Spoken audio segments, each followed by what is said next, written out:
All right, we're back. We're live. Got a couple more lattes here. We are going to swing and hit shots until I feel better about my swing. I think what is going on is a combination between one, I'm just not hitting it great.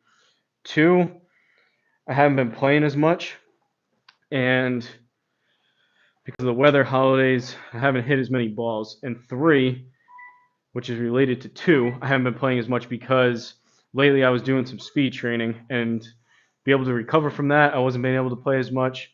And also, the speed training I think has bled over into my iron shots. So over the past 3, 4, 5, 6 months, maybe even longer, I've been able to kind of hang my hat on hitting irons pretty well. So even if like putter wasn't great, wedges weren't great, driver wasn't great, usually the irons were still decent enough to where I could manage my way around and in terms of scrambles, be able to help my partner out a little bit. But as you saw with C Drum earlier, and it's kind of been the story a little bit with Big Dog as well. Definitely with Big Dog, he's a heck of a player, but I haven't been able to really help as much. My irons have just been terrible. I think what is bleeding over is the feeling of really trying to, with the speed training and trying to pick up some speed, hang back on the ball with driver. But when I go and do that without even thinking about it, it's leading into my irons. And what I'm doing is I think hanging back on it, not getting my weight far forward enough, and I'm slapping at it, trying to, with that feeling of driver staying back and kind of getting that extra wrist speed at the end. I think without hitting irons like I have in the past, I'm just going to hit irons here for however long on the range. I think I'm catching everything thin and toey, so it's going like a club or two less, which is really frustrating. And it has just not been pretty as of late. So let the iron shots commence. We're going to start here with my 51-degree approach wedge and hopefully get a little bit warmer here and feel like I'm hitting stuff better. So I guess I might as well. I'll put my laser here so I can have a more definitive start line of playing a draw, which I like to do, starting right of center and drawing back. If we need to go back to the flannel Fleetwood for the time being, so be it, just to feel like I'm striking it better. But it's another thing why I haven't been playing too.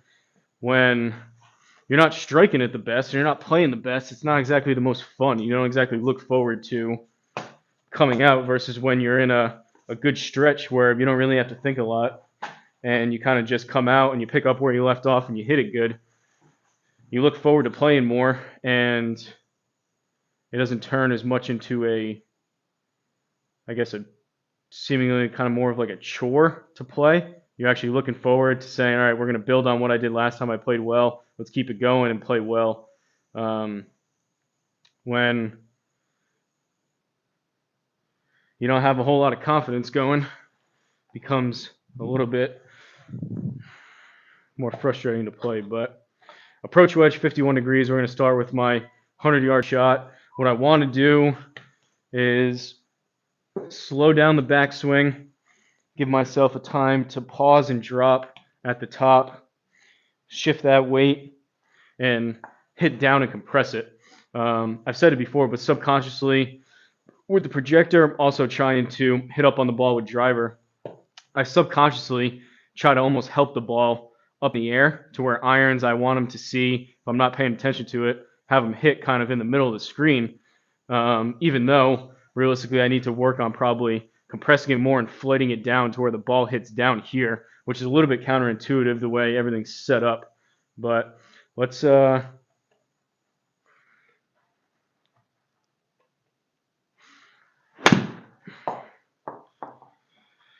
that's what we want to feel.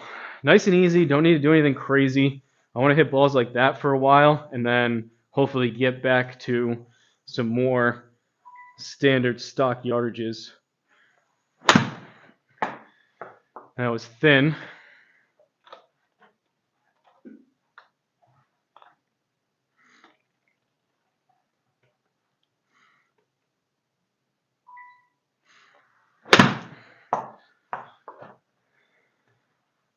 Toey. It's crazy how things with the golf swing, if you're just like, I haven't even been playing like that bad, and I was kind of creeping up out of a mini driver slump with some of the speed training, but it's crazy how you just take like a couple days off and you don't hit maybe as quite as many balls. Things just go out of whack and go to crap so quick if you don't stay on top of stuff. And there's so many different aspects of the game that can all just go downhill so quick. So like I've explained it before, but I see it as kind of like a rotating wheel of like putter, wedges, even long irons and short irons, but call it putter, wedges, irons, and then driver. Maybe you're hitting driver bad, so then you start focusing on driver, and by the time you work on driver, that gets better. Your irons are still fine. By the time you get back around, your putter's bad, so now you got to work on putter. Putter gets better, then wedges start to get bad. You work on wedges, and then it's just like a constant, at least for me, rotating wheel of not good.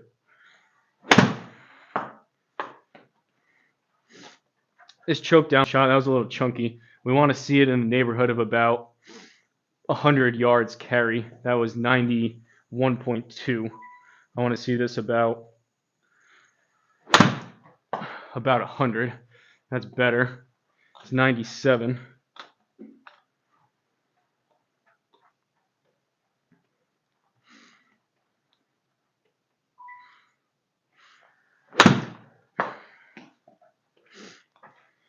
Already, with that more flannel Fleetwood abbreviated backswing and follow through, kind of a sawed off finish is what it feels like. Straighter, better contact.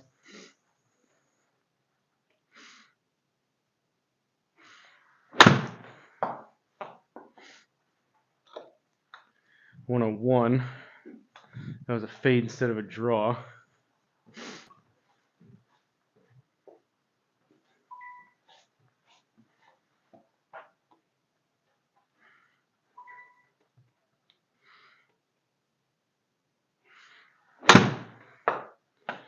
That's hit better. And seemingly I can do this with short irons. So like approach wedge, pitching wedge, 9 iron, 8 iron. Once I get up to about 7 iron, I start feeling like, okay, this is a mid iron to a longer club. I need to swing harder to hit it further just because I need my 7, 6, and 5 and 4 and all that stuff to go further to hit the numbers. But then I start over swinging, trying to swing too hard versus I find it easier to kind of swing a bit smoother and easier and just get it out there like that without feeling like I'm going to destroy my back or do anything crazy, just because it's easier for me to get my stock yardages with these shorter clubs, and I don't need to exert quite as much effort. Even that though, coming out here saying I'm just going to hit shots, even these feel better. These are actually much more solid contact.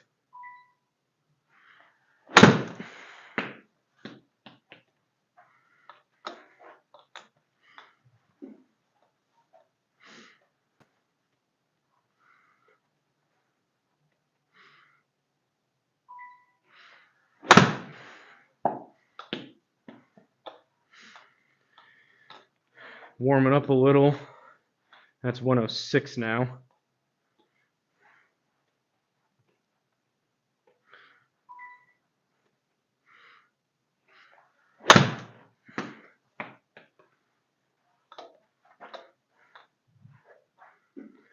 A bit thin on that one, but at least it drew.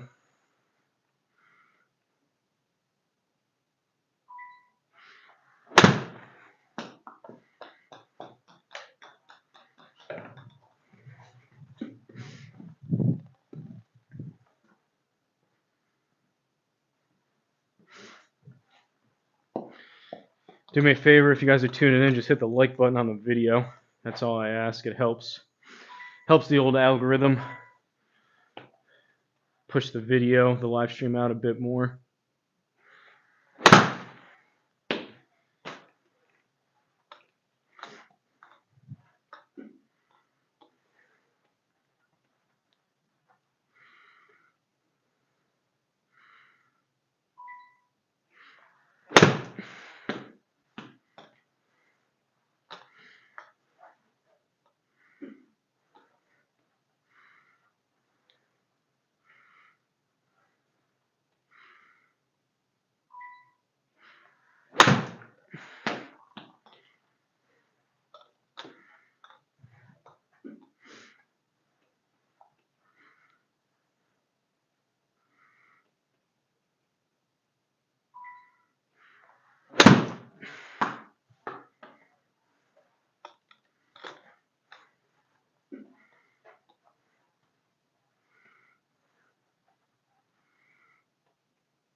That's closer to what we're looking for. Launch 2.4 right with a negative 2.4 spin axis. Essentially just stayed dead straight where I started it, but that was 100.3 raw carry. That's what we're looking for this shot.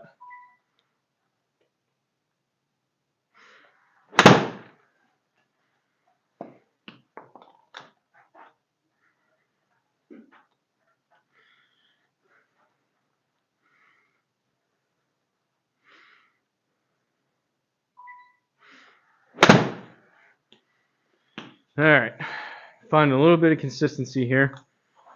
These 100-yard shots. I think I'll probably just go through my bag and hit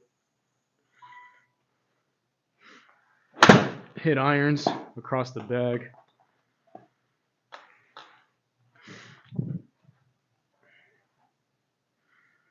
Pretty crazy these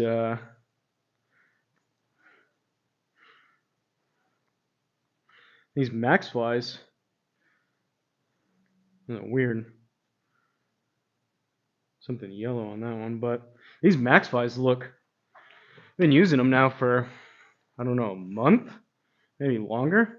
They still all look brand new. Maybe that's because I have like 2 dozen, but they're holding up pretty well.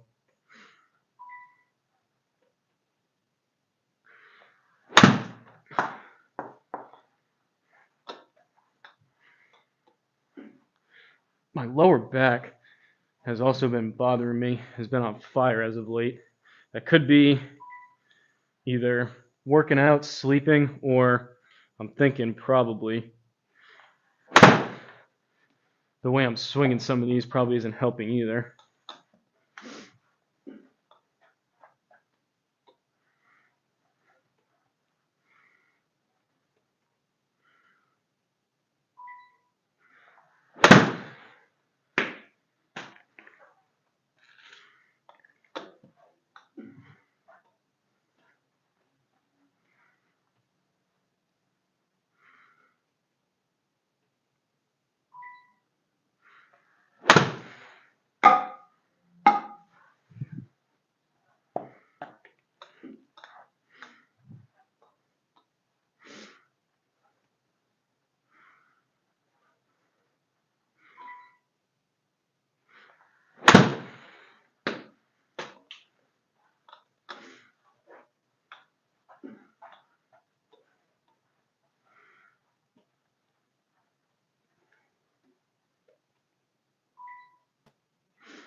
That was 100 on the dot.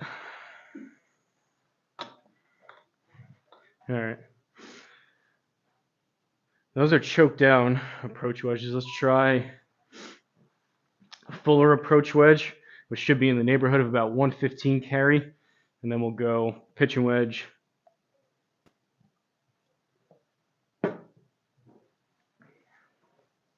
Pitch and wedge onward.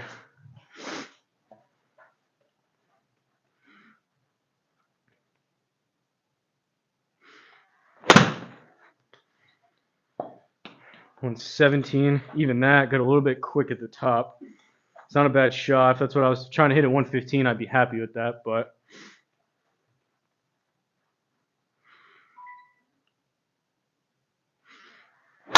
I scolded it.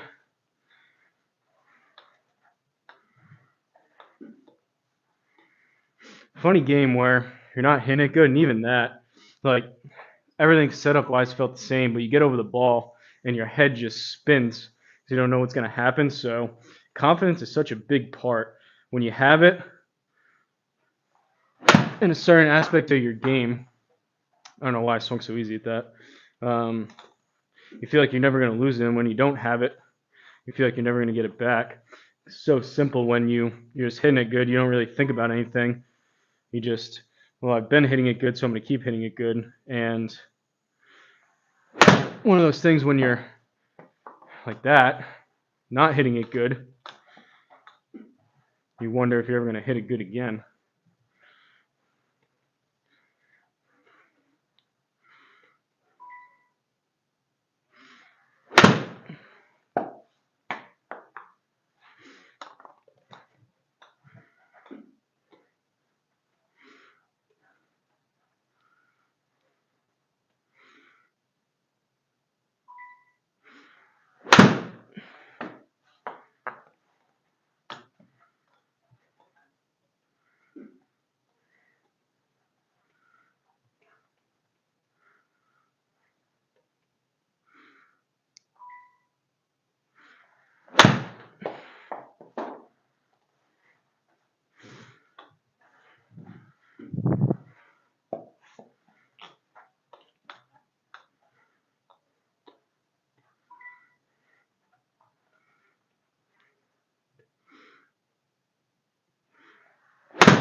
says I'm hitting down on it, 6.1. It just still feels a little thin.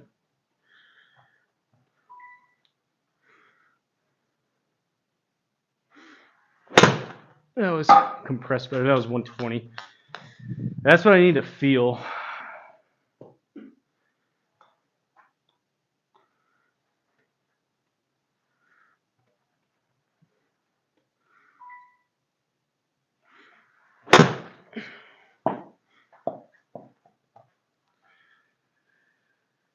What's up, Bogey Barn?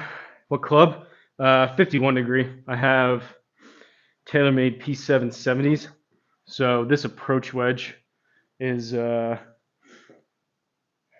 can see that. Approach wedge, 51 degree P770. I have a combo set technically, so I go approach wedge, which is 51 degrees. So, I mean, for all intents and purposes, your MLM2 Pro says your 9 iron goes the same distance. You hate it? Indoor swing syndrome, possibly. I mean, the MLM is usually pretty good. But basically, this is, for all intents and purposes, it's like a 52 degree, but it's 1 degree weaker, 51. Usually I have my choke down shot, what I was hitting before. I do like a choke down almost to the metal, choke down of probably 3 inches. Choke down 75% type swing with this club is about 100. And a fuller shot, which I'm doing here, usually in the neighborhood of about 115. That was 117. I'm just looking at carry. Pitch and wedge, I'll go to pitch and wedge next, but that'll be 113. Pitch and wedge will be in the neighborhood of 125 to 130 carry. I've never used an MLM2 Pro, but indoor swing syndrome's real though, if that's part of it.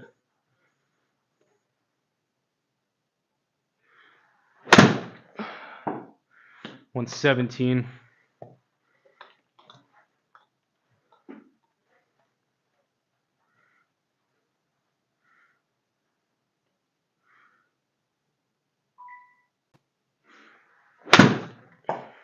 That is what I've been doing lately. Way too far into out. At the last second, I'm slapping at it. And just like that, I lose 10 yards because of poor contact. And I probably even swung quicker at that.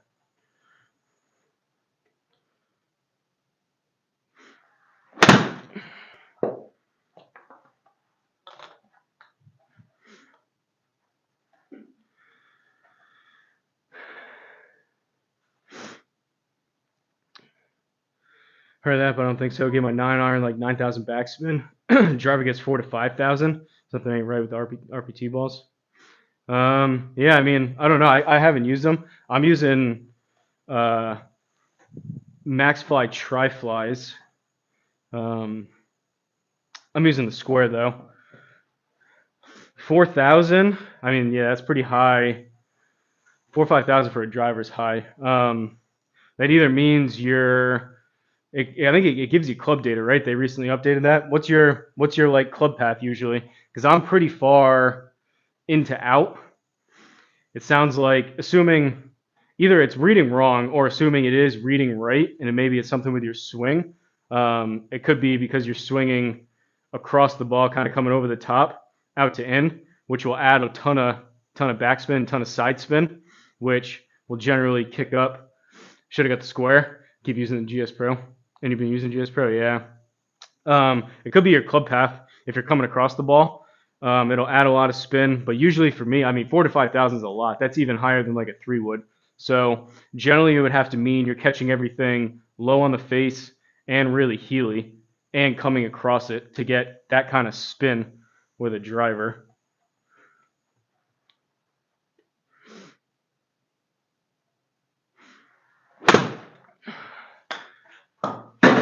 Hey now.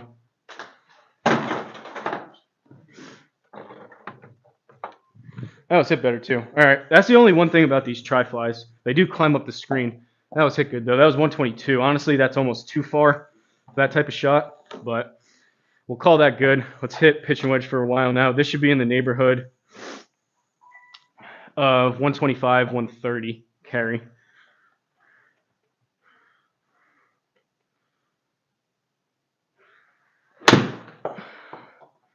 124. The score is pretty awesome though. I've had GS Pro for about 2 years now. Well, April will be 2 years. I got it in April of 2024, and I had the Garmin R10 outside. I was debating. I was using the Garmin R10 with my phone using Home T Hero. I was debating. At the time, the score wasn't out, but I was debating saying, all right, do I buy a laptop and get GS Pro and keep using the Garmin to get more life out of it? Or I wasn't super happy. I kind of outgrew the Garmin a little bit. The lack of side spin really. And I was seeing, I was like, all right, I'll either go get a laptop and pay for GS Pro, or I'll buy an MLM2 Pro and use that. Luckily, I went the route of a laptop and buying GS Pro and going that route, and I used the Garmin for a few more months, 6 months maybe, 8 months outside, and then the Square came around, which happened to be perfect timing. But I just did a 1 year review. I don't know if you saw it, of the Square, and I mentioned some stuff about the MLM2 Pro. For me, what really was the deciding factor with the MLM2 Pro was I just did not like the subscription. The subscription sucks. I know that you have a lifetime now. You can buy a lifetime subscription, but to me, it's pretty ridiculous. The Garmin didn't have one. The Square doesn't have one. The Pro T doesn't have one. To pay for a subscription when you're already paying $250 a year for GS Pro, to me, it's just like the launch monitor companies trying to squeeze every single dollar they can out of their customer, almost a little bit along the lines of greedy. So that kind of off-put me, and also the fact that you have to use their balls. That was 125, which I didn't love, but the score is pretty awesome. Honestly, if I was you, I don't know what you did for your subscription, but I think it would be worthwhile selling your MLM2 Pro and getting a Square. But also putting. Putting's big. The fact that the Square is so good at putting.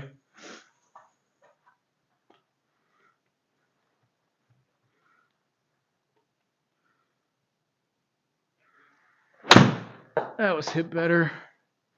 124.7. Baby draw.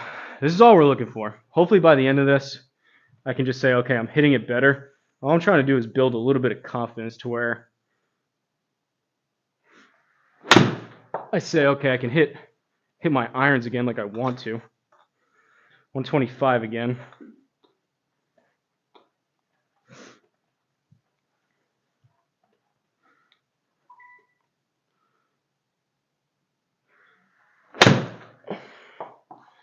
$127.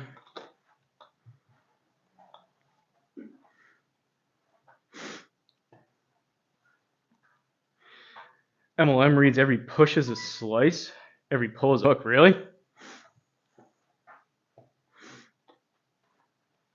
Cool thing with the Square is I use the club stickers too to get my club data, but I've tested stuff where I have my old set of clubs, so I take everything off.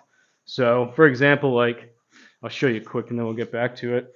All my like clubs that I use, like my actual set, my gamer set, they all have these club stickers. I don't know how familiar you are with the Square, but they all have club stickers. So I don't have a plain white ball, but you can use just plain unmarked balls with the Square. And if you're using clubs with club stickers, it'll estimate all the side spin, which is fine. But how you can tell 100% that the Square is actually reading, if I can grab a club over here, the way you can tell that the Square is actually 100% reading the ball and the spin is by grabbing, what is this?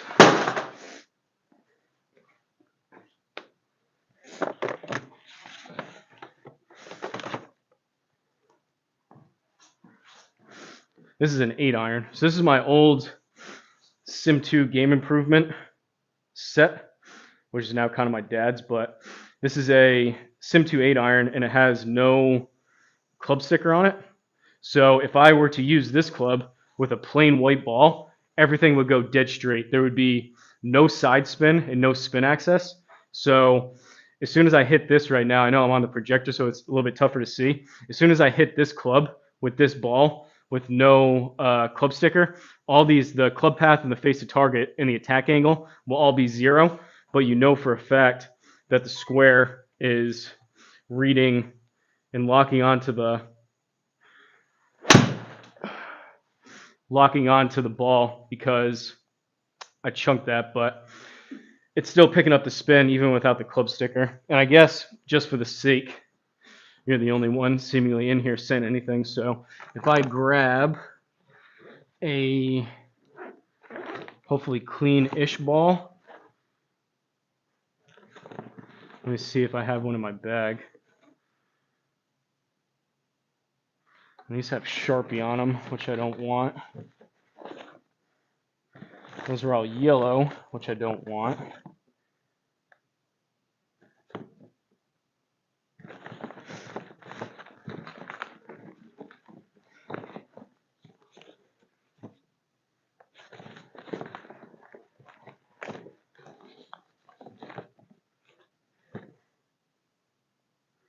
All right, this one's pretty clean.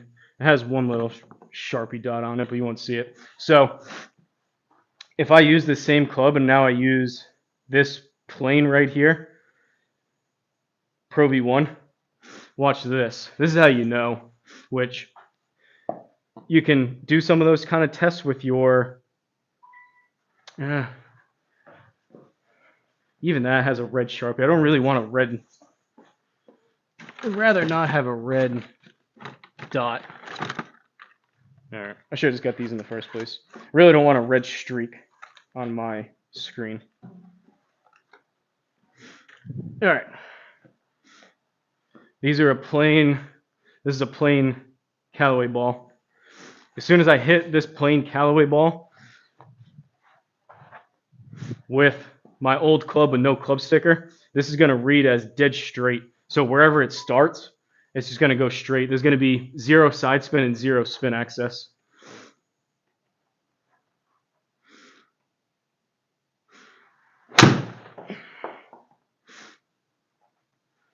Now, that one actually estimated it slightly. No club data, but it must have locked on to the, we'll go that way. It must have locked on to the decal slightly. That one had 130.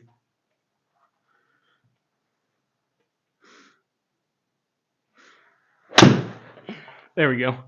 So that one must have locked on to the Callaway logo, but now with a plain white ball and no club sticker, it just read as 0 side spin and 0 spin access. So you start taking those things apart, so to speak, and you start testing individually, and you say, okay, what is the unit actually picking up on? What is it estimating? What is it like registering? And when you start doing stuff like that, you can figure out how accurate, the best that you can, how accurate your unit is based on what it's actually able to pick up on. So take my word for it. That first one was kind of an anomaly with the square picking up the Callaway logo. Basically all it did, I happened to put it down and it locked onto that and it slightly got it, but obviously you can't really play GS Pro with no side spin. That's kind of cheating, and you wouldn't really want to do that anyways because it's not going to benefit you. But all that to say, the square is really, really good, and you can kind of independently verify what it's actually showing you by doing stuff like that, which is cool. But all right, back to pitch and wedge. Hopefully by the end of this, ideally I want to get to where I don't even have to think about what I'm doing and just hit it good again. 127. These P770s look so tiny behind the ball compared to that Sim 2 I just hit. Want to join Discord, post a couple things of me swinging? Yeah, for sure. There's a lot of really good guys in there. Lucky to be a part of it. But there's really, really good guys in there where we mostly just kind of go back and forth. We say, oh, I just got this club. What do you think about these clubs? But for sure, post, even a video or like a screenshot. Post a video of your swing and then like a screenshot of the numbers. And people will be able to tell pretty quick, me included, will be able to tell pretty quick if the numbers add up or if there's an issue.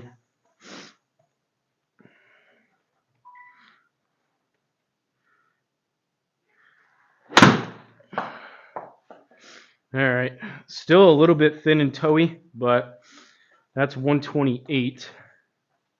Anything 125 to 130, I'm happy with this pitching wedge.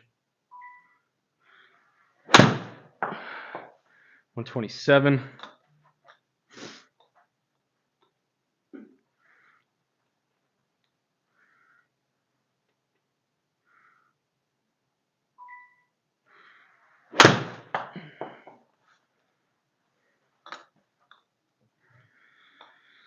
That was a bit of a thin overdraw, but that went 132.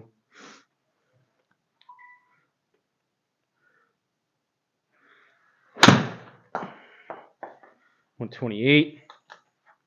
They still don't honestly feel that great. They're going a decent distance, but the strike on these, I think I gotta even saw the finish off a little bit more and abbreviate it. Try to feel like I'm finishing kind of lower.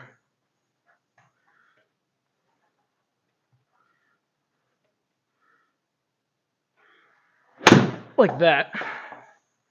That's the feeling we're looking for in terms of when the ball comes off the club.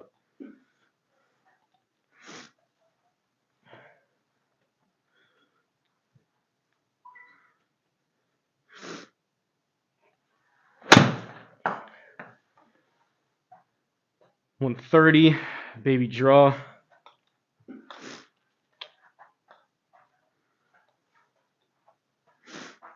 Could be though, bogey barn. You never know with the unit.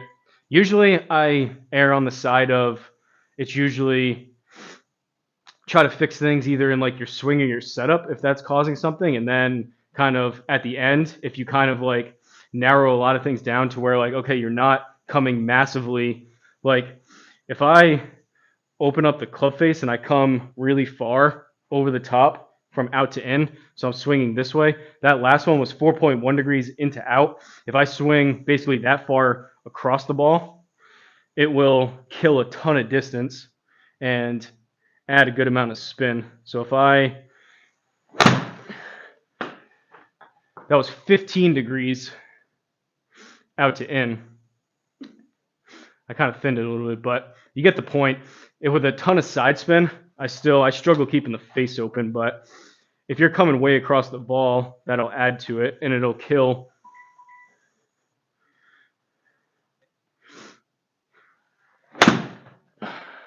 Like that. So like I'm swinging almost as hard, and now that's going 106 instead of 130, just because I'm swinging 8 degrees out to in.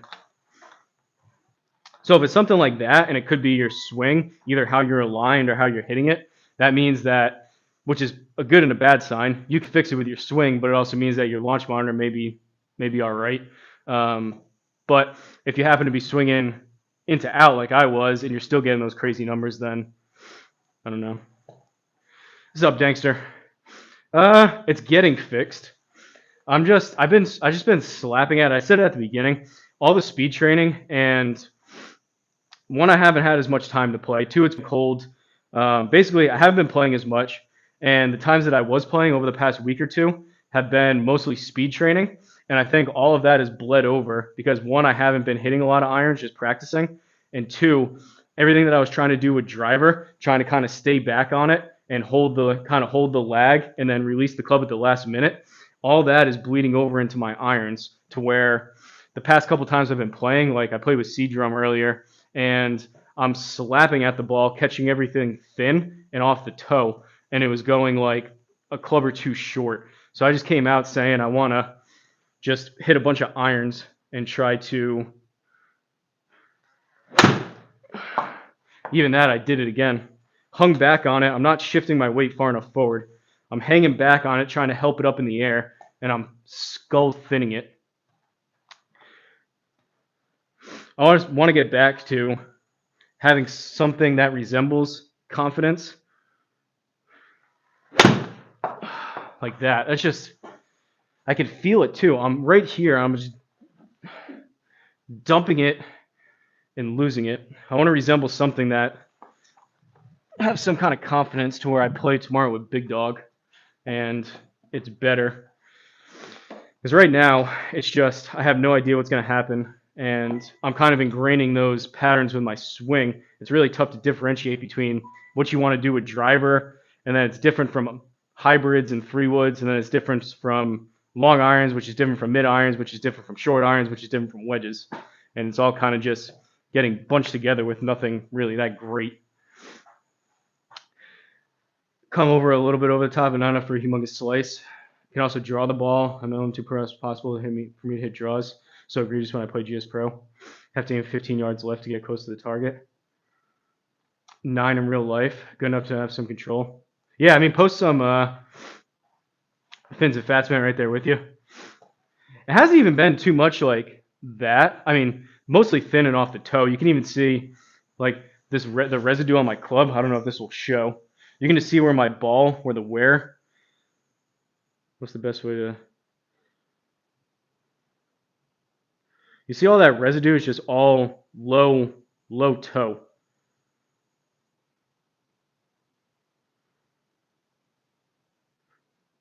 Tough to show in here, but it hasn't even been as much like super inconsistent strikes. It's just, I think, me not compressing it is the main thing and slapping at it. But that's what we want. Oh, that was newt. That was newt. That's too far. I hit that too good. I don't want my pitching wedge going 138. That was 137. I need this club to go consistently 125, 130. 132, 133 if I really hit it good. But that's what I need to have that feeling.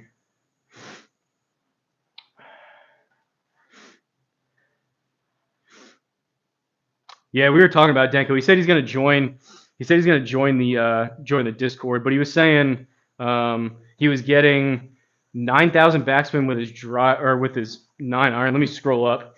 He's thinking maybe he has an MLM2 Pro. He's thinking maybe the unit could be a little wonky. That's why I was explaining. Some of it could just be the unit, but I try to narrow it down and try to check off the list. Like, is it a swing issue? Is it something else? But he was saying he's getting 9-iron with 9,000 backspin, driver with 4,000 to 5,000 backspin, and he was saying basically his 9-iron was going when my pitching or my approach wedge was going.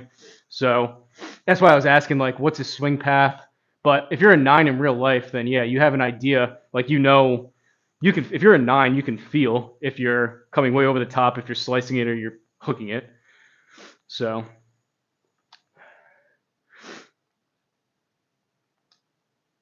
way worse in the sim. That's what I was saying, like indoor swing syndrome, alignment. He's gonna post a picture in the Discord or post a video of him swinging and see if we can narrow it down. We're going, Rogue. We're going.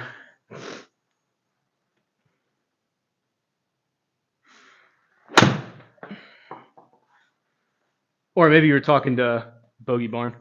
All right, now these are going too far. That was 133. That's a P770 pitching wedge. Hit it better, though.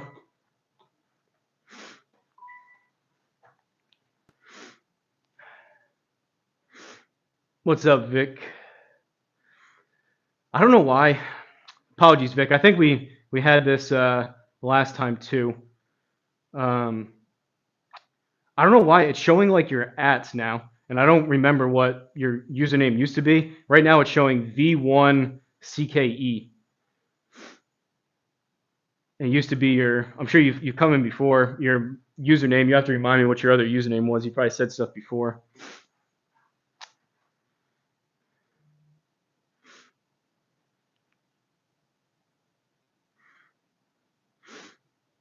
A couple of videos on my YouTube channel at this quality. 9 doesn't spin a driver at 5,000? What do you mean, Rogue? Got a GC3 to sell you? Not bad. GC3 I can't afford. What's the loft on the 770 pitch wedge? I don't know. You could look it up. I want to say 46 degrees maybe.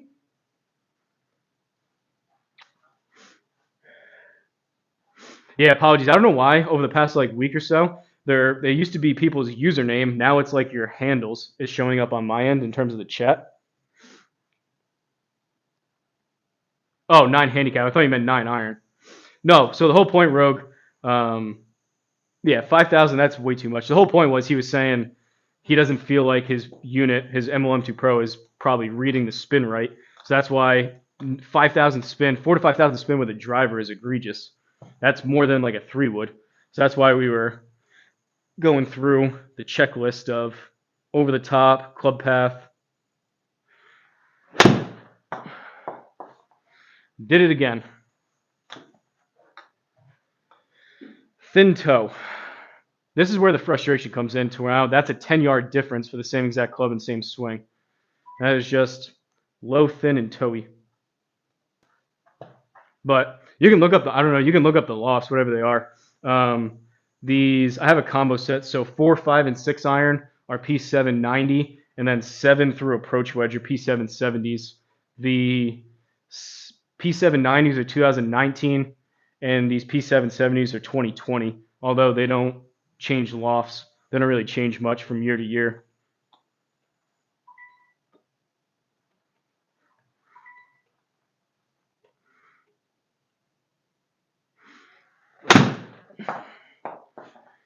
$130.1 with 1 RPM of side spin. I've been doing a lot of yapping, but basically, Dankster, if you're still in here, I used to be able to hang my hat on like irons no matter what would be pretty good. I just haven't been practicing irons, so now they're going down the tubes. But I want to get back to, even if I'm not putting well, if I'm not hitting driver well, and I'm not hitting my wedges well, I can at least still hang my hat on striking my irons well to get around a course and be able to post a score and or help in terms of a scramble, which hasn't really been the case. Now I'm coming up and out of it. I got to stay down and through it.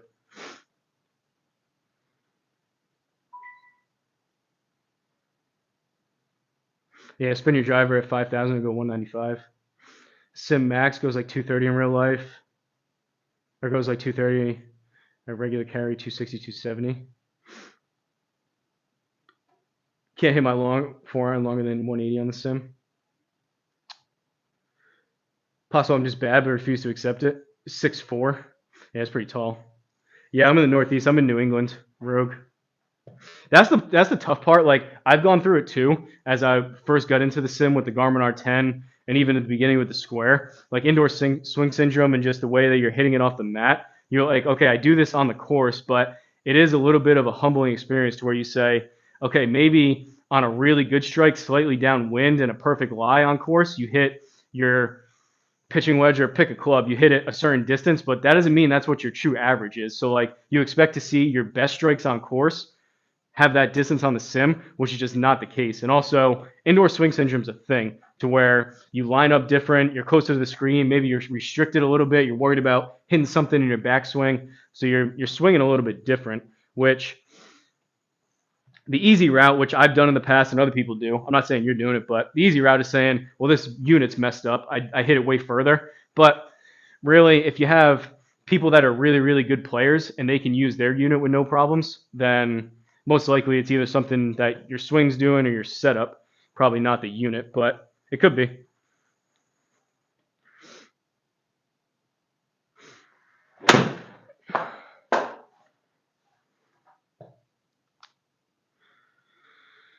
All right, that was supposed to draw, but that was 135. That was pitching when it's going too far. Central Connecticut, nice. We're probably not too far away. Worst part about indoors is nothing to worry about. Yeah, I play pretty aggressive anyways, but I play pretty aggressive outside in terms of like driver and like going for shots and trying to carry it all the way there type of stuff.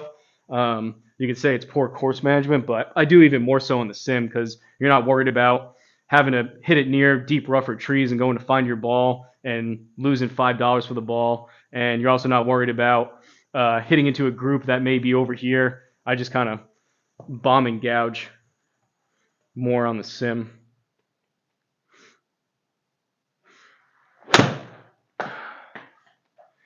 So that's a thin toe strike, but I'm probably just swinging quicker. So that still went 130, but poor contact. I can just feel it. I'm coming up and out of it, and I'm slapping at it at the last minute, despite, I'm just going to stay down, despite being 5.6 degrees down on it.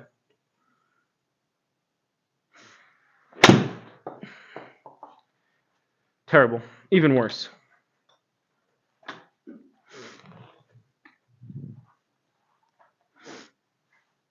Tri-flies won't draw for you. I mean, that's good and bad, right, Danko? That is one thing. They do fly straighter. So you do, if you're trying to work the ball, it's a little bit tougher to get it to work. But if you just want to generally hit it straight, it'll help you with that.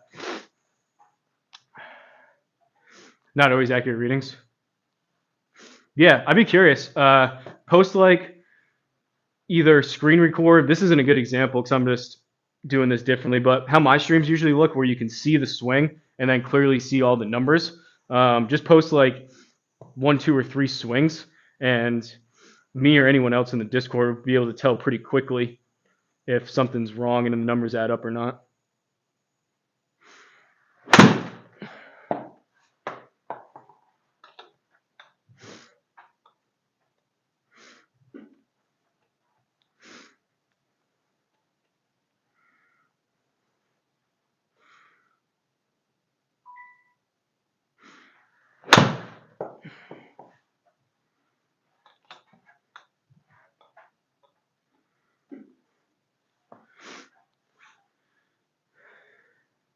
Yeah, it's my pitching wedge.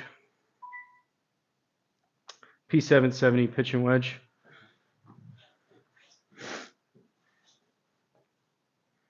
You can see that. P770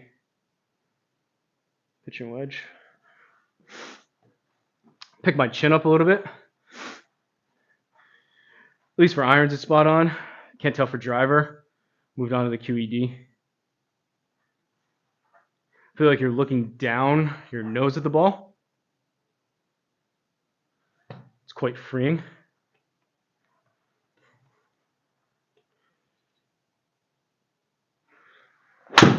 Oh,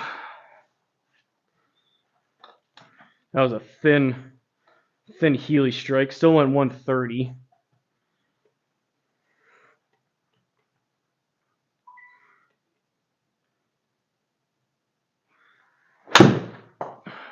Also thin. I mean, I can still hit the ball doing that. It's just, I guess what I'm trying to fix here today is just contact. Those last two, if I'm trying to hit my pitching wedge 130, it's fine. And those will play. Like, that's right down the middle. It's just very poor contact, and it doesn't feel good.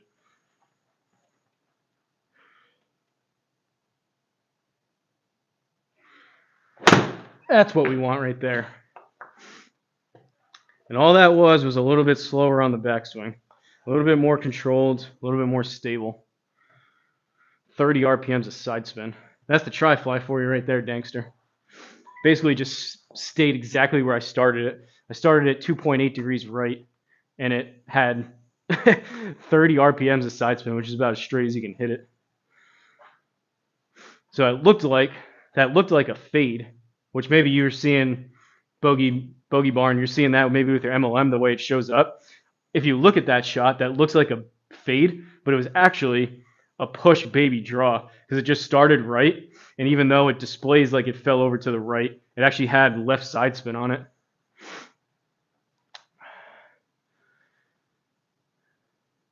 Beautiful club. Yeah, I love these clubs. I don't have any plans of changing these anytime soon. Give your shoulders a place to go that you won't have to feel like you pull up and out. I like that. One thing I noticed, you come inside your takeaway and coming over the top slightly down. It's one thing. I feel like there's a target straight behind the ball. Yeah, I hear you. I try to do that with driver, trying to keep more width out here. It could be possibly two. So right here, I mean, I set up my little pre-shot routine just to be able to hit into out. I do this, so it probably looks really bad too, because I kind of have my trigger going like that, which is really inside. I don't know if I take it quite that far. Also, the camera right here, that's straight, so it's not exactly down the line. Like where this laser is down the line, probably 2-3 feet over here, which could be part of it too. A little bit deceiving in terms of the angle, but I probably do take it slightly inside. I don't think it probably looks a little bit worse. I'm not coming, I don't think, back here, but try 7-iron. Try to wave at your target. What's up, Bauer Golf? Oh, see, so this is another one, CJ. Usually CJ comes in here and it says CJ. Now it says Bauer Golf, and it's completely opposite. So I don't know Some of you guys have probably been in here before, and I recognize your other username or your display name, not your handle.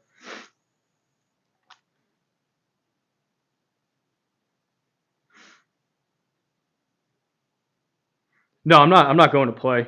If that's what you mean, or if you're going out, if you're going to go out afterwards. No, you're good.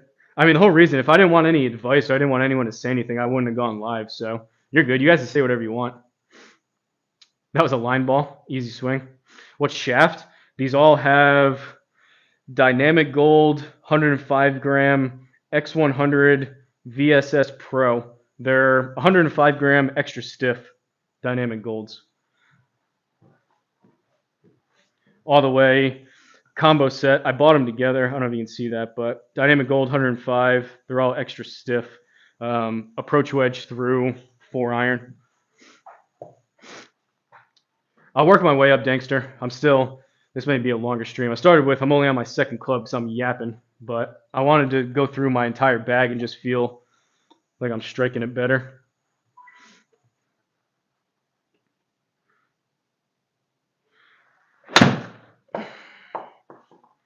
Toey. I took that one though. I tried to take that one a bit more outside on the takeaway. I just came up and out of it and I towed it.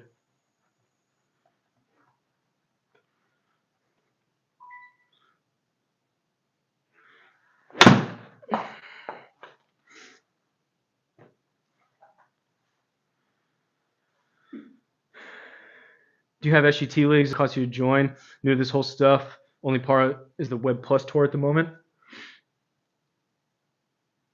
Yeah, I have a league, so definitely not a cop.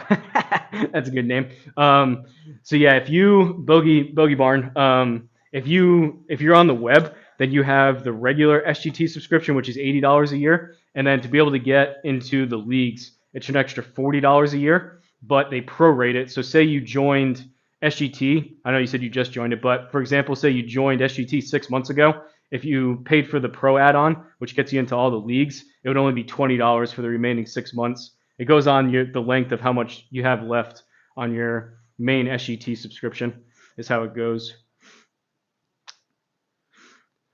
The live stream looks different too. It doesn't look like a normal video. It's because I'm doing the just the vertical CJ, a little bit different. Nice shaft, bit light for my liking. Yeah, honestly, I've never done a legit fitting, so I bought this combo set all together, and I've never even changed the grips.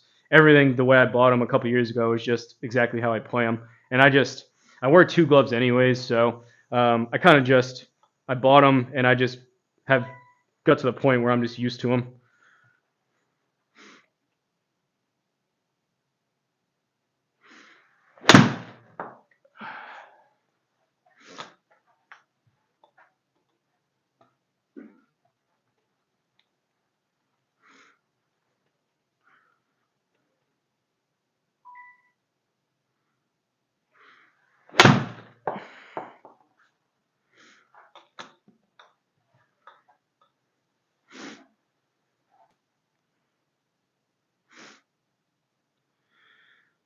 I'll be at the short course in Portland, 9 a.m. Sunday. Subscribe so I can find you again. Nice chat. See you, Rogue. Thanks for stopping in.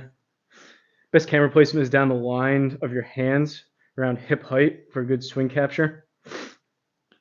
Yeah, I have it over here just so I have some crap around here which I try to hide. So this kind of down the line shows me a little bit of a better angle. I guess I can move it just for the sake of it without showing too much stuff. So that is still not even quite. The problem is so right here is my laser, which is right down the line. The problem is you'll start not being able to see me. So that's a little bit closer to down the line there, but now it's angled because the laser's right here. It's probably about 6 inches to a foot this way. It's closer to down the line, but it's still now, instead of being straight, the camera is a little bit here and angled a little bit this way. Did I fix my swing? Not yet, really, Black Cloud. It's not completely broken. The whole point of this is just to hit a bunch of irons and feel a little bit more confident.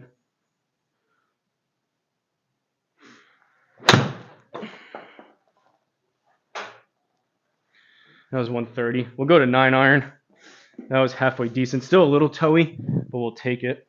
Can you tell any difference in that angle or no?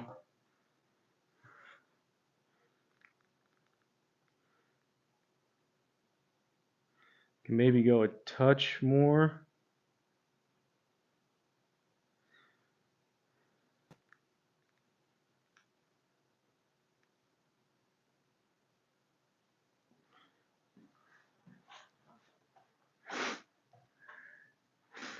Pat's gonna win the AFC East. We'll see. They've been surprising. I was talking to family members yesterday for Thanksgiving. All right, we'll go 9 iron. I want to see this 9 iron. For whatever reason, I struggle to hit this club quite as far, but I want to see it in the neighborhood of about 140 carry. Patriots have been surprising this year. I thought the Bills were going to be massive favorites. They were Super Bowl favorites. I also thought it was going to be like an absolute shoo-in that they were going to win the AFC East, and Patriots were competing for second at the best, but hasn't quite panned out that way, which I'll take. What's going on with your Eagles, Dexter? I saw they were playing on Amazon Prime.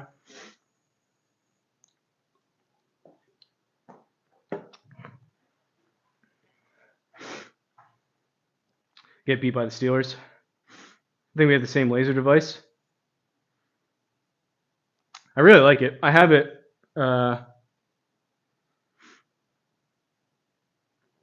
It might be. It is a green. It is like a green tape measure looking thing.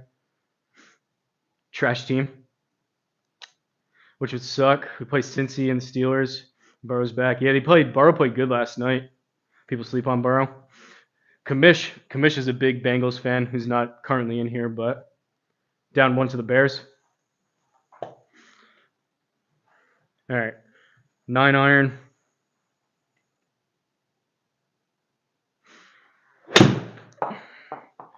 $137.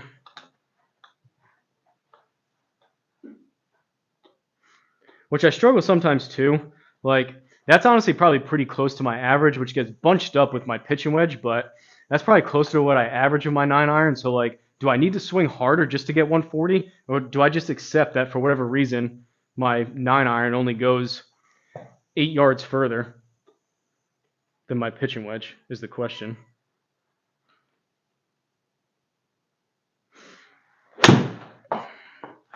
$137 again.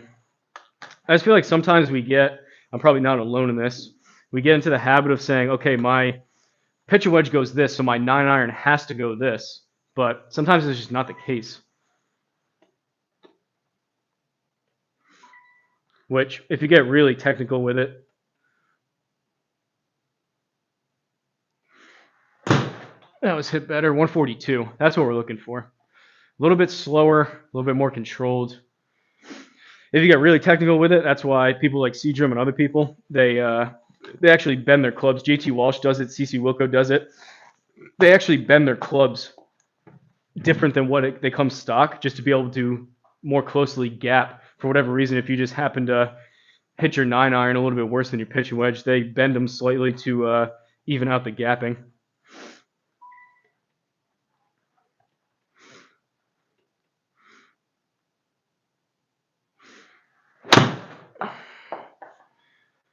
Healy, 138.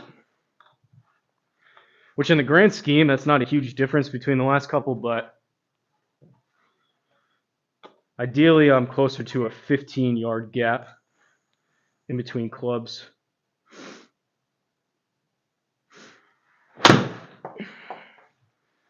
$138, getting slappy with it again. Because you just saw those pitching wedges. Some of them I hit the pitching wedge almost that far, but pitching wedge I always account on 125, 130, and then my 8 iron is always 155 to 160. So that's why I need my pitching wedge to be, or my 9 iron rather, to be 140, 145. And I just usually struggle to even get 140. Usually I don't even get close to 145.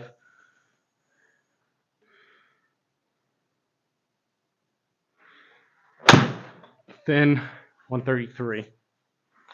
Then in Healy.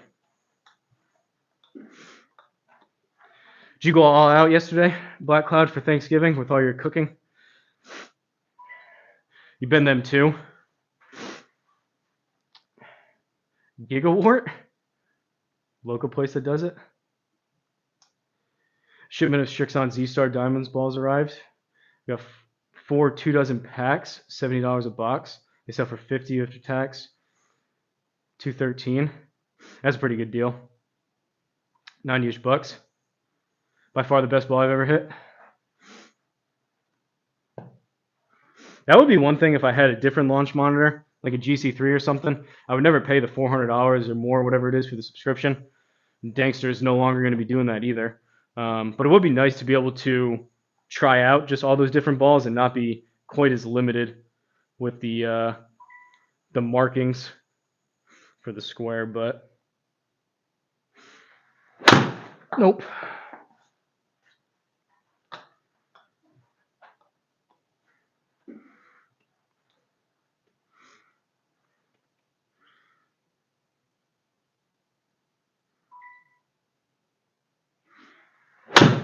Better. 143. Just slower. All that was slower on the backswing and try to just flight it lower. And then it's right exactly where I want it. I just need to get to the point where I can hit that consistently. Almost 145. Nope.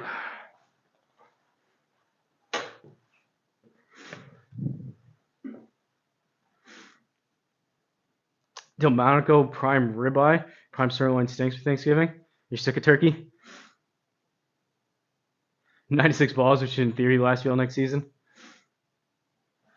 You should be fine. You keep playing Black Cloud, you get better and better. I have like three like 5-gallon buckets of balls that I found as I was bringing my handicap down, to where most times I leave the course picking up more balls.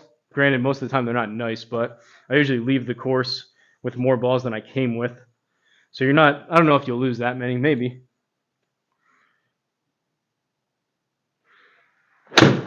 That was hit better. Hands a little more outside. A little bit more out in front of me.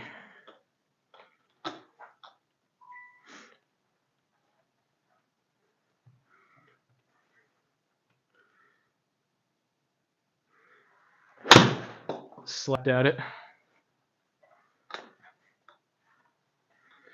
Toe banger.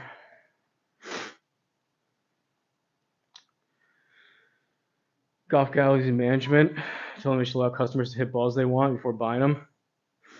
That'd be a good idea. The problem is, I get why they would shut it down. One, they don't want to use the balls, but two, they don't want a bunch of people in their balls. I don't know if they make a ton of money compared to clubs. They probably don't want people in there all day long hitting balls on the simulator, just testing balls. But that is a good idea. That would be nice to go in and do kind of a ball fitting.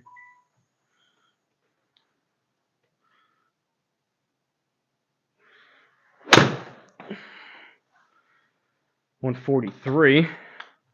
There's some better shots. There's some better strikes in here amongst some not so good ones.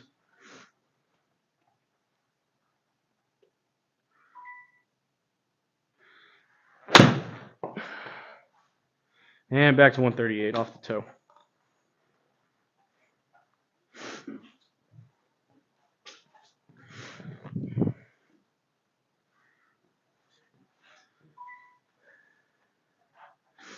Golf Galaxy wouldn't adjust my clubs because they're too scared they break them. What kind of clubs? Cash. Are they cast? Is that why? That's one of the things with the cheaper, quote unquote, they're not very cheap, but what's up, Toast? Quote unquote, cheaper clubs that are cast iron, which means they pour the hot metal into a mold. They're not, you can't bend them as easy versus forged clubs, softer metal, and they're easy to manipulate. They're afraid you really can't bend cast iron too much because it'll break, which could be the case if that's what it was.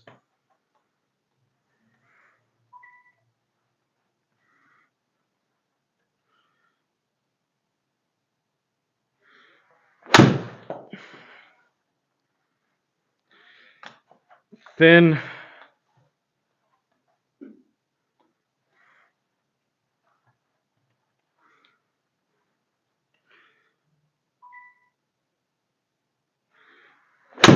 That was hit good. 145.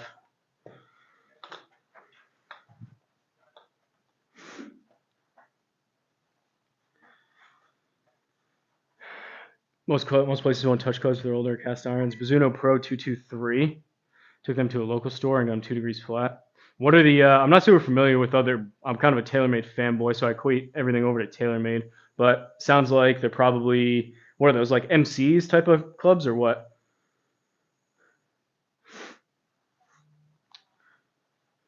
Forged and new or non-forged. Yeah, they probably, which I get, they probably don't want to be on the hook for buying for replacing them with a brand new set.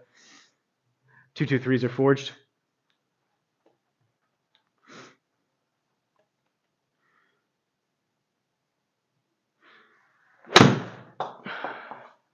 Okay, maybe we're back. Maybe we're back.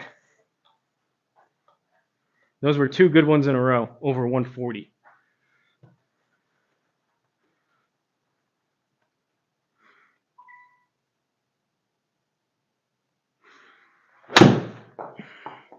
$143, baby, draw. Uh-oh. I think we may have got it. I just needed that little bit of that swing thought. We may be back. All right, we're going to 8 iron. These should be going 155 to 160 in the air. How's that camera angle a little more down the line? Right now, right there. So we're still not quite down the line. Need an extra couple inches that way, but right there is in line with where the camera is. So we're closer.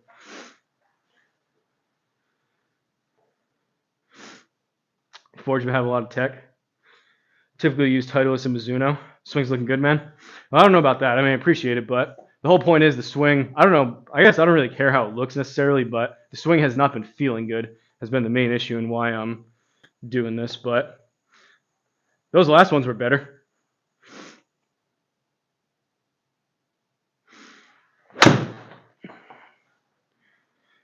All right, that was 159. That was even a little bit thin.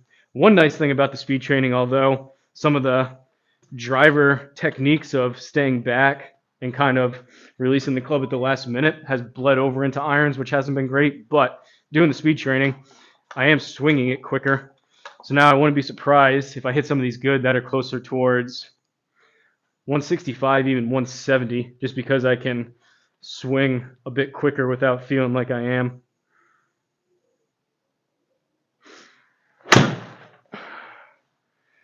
$158, baby, draw.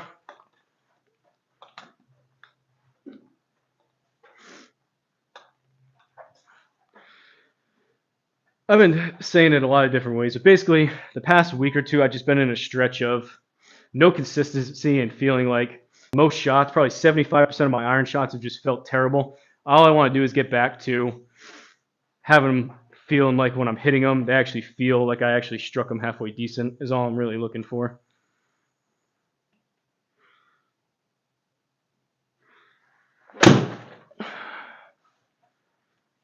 $158 with a fade. I was supposed to draw. That's just club face and a little bit Healy. It was still 1.1 into out, but the face was open. Distance wasn't bad though.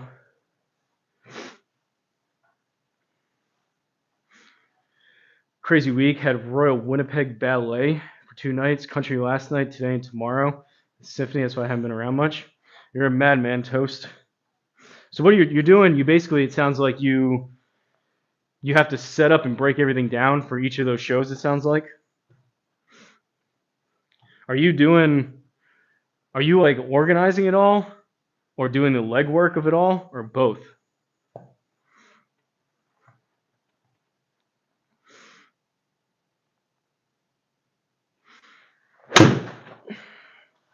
Like, look at that. that's a 167-yard 8 iron.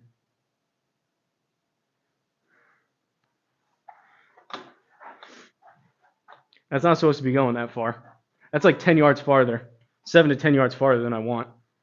Felt good, though. At least I'm hitting them better. Thinned it. But that's still fine if I'm playing 155 to 160. That's still 155, even though I didn't hit it great. Exactly, you do both. Had to turn off the NFL game. 9 to 10. Going into the fourth is boring me. Gonna hit the bed now. Again, lay in Northern Europe. See ya. See ya, buddy. Thanks for stopping in, Victor. I remember here. Another couple times you pop in. It's really the regulars. Once you become a regular here, I'll remember.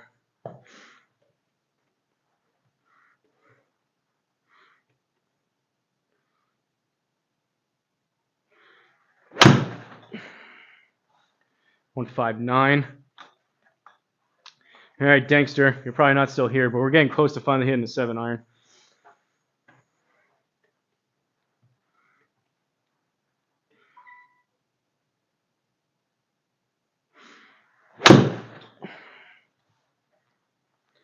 A little bit thin, but it's still 155. For whatever reason, I cannot even catch this 8-iron that great, and it's still just yardage is pretty consistent. I guess that just means I need to hit that 9-iron a lot more, but that's been that case for a while. For whatever reason, that 9-iron is just... Which, speaking of bending clubs, it's possible that 9-iron, just from hitting it, or for whatever reason, maybe just the way I got it, it's possible that 9-iron just is a little bit weaker than it should be and possibly got a couple degrees weaker than it should, which is why it doesn't go as far. So for whatever reason, maybe the way I put it in my car, the way it was shipped, maybe whoever had it before, maybe they were nuking their 9-iron and they bent them a little bit weaker than what it should have been. Could have been the case. What's up, Hoosier? Going better now. We're starting to hit them a little bit better. It's been a long time since I kind of just hit irons like this.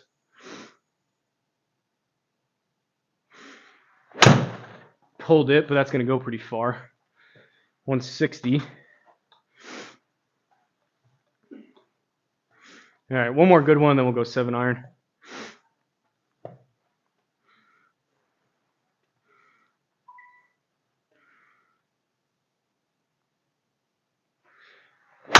I thinned it. Stay down. Slow backswing. Stay down.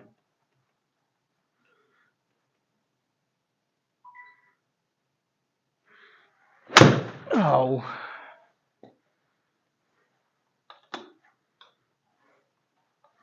It's my freaking wrist from driver.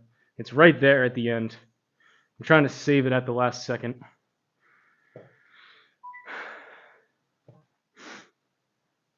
What clubs am I rocking? Combo set of TaylorMade P770s and P790s.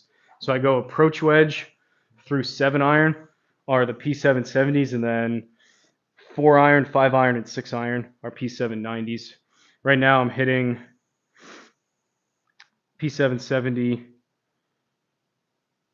8-iron, if you can see it. Oh, actually, so this is, why don't you guys tell me, there's like stuff on the, I'm going to move this back. There was stuff on the screen so I couldn't see. That's why Dankster said it. Now we're not as close down the line anymore, but you guys were looking right at the back of that. You can probably still see, but you're looking right at the back of the laser. That's probably better.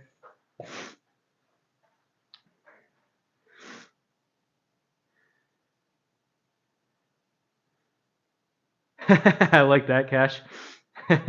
Tempo and timing. I like that.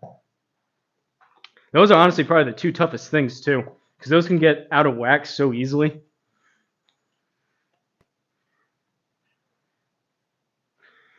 That was hit better. Maybe it wasn't.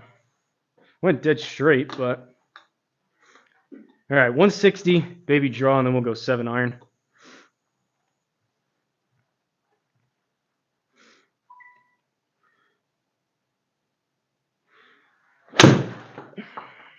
Whoa, not 167.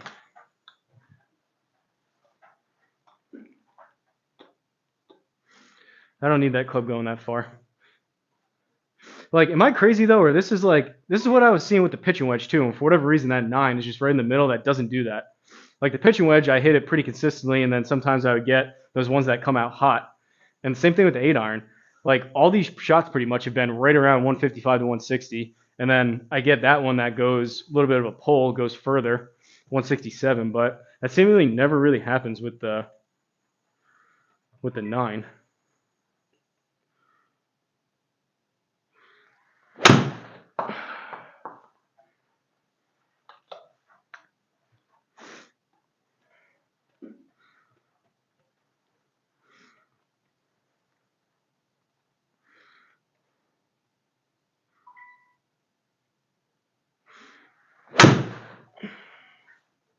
Big pull. I'm trying to step on it a little bit more to get up to that 160.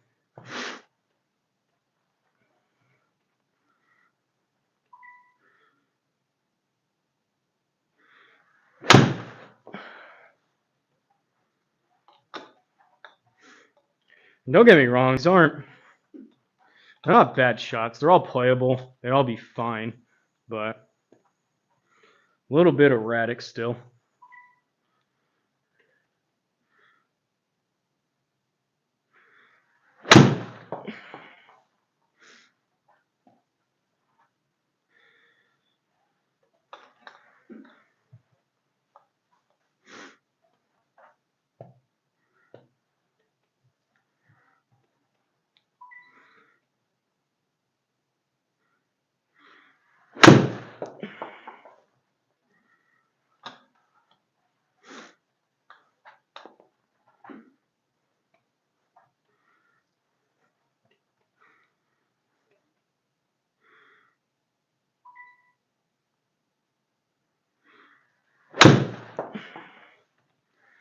All right, 160 with a baby draw.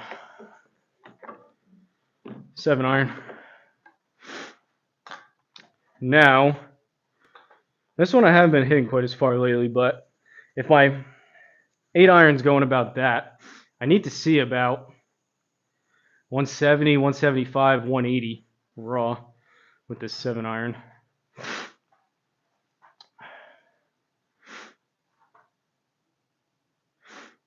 In the winter months? No, I go down to Florida too, Black Cloud. I'm going down pretty soon, but I'm not going with my dad. I try to go if I can twice a year. So I try to go right around like early December. And then again, if I can, around like June-ish. So it's like 6 months apart to where enough time where I can look forward to it and also afford to go again. But I'm going down pretty soon. It's just not with my dad this time. Think about keeping your trail leg planted to the ground when you hit the backswing. Let your body do the rest of the downswing. Think about keeping my trail leg planted. What's up, Tobias? All right, 7 iron.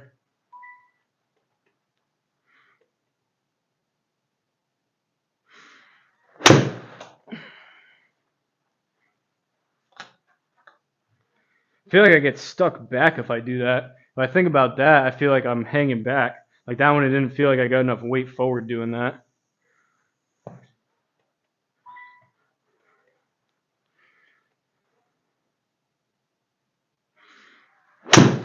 Toey. 173 though.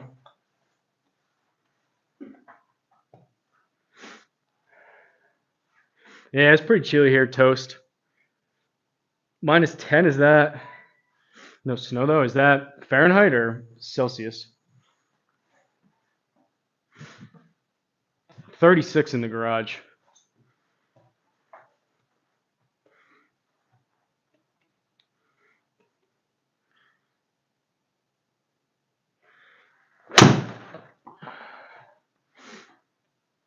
Took a little bit off that. That's 169.9. That's 170. Baby fade though. We want that to draw.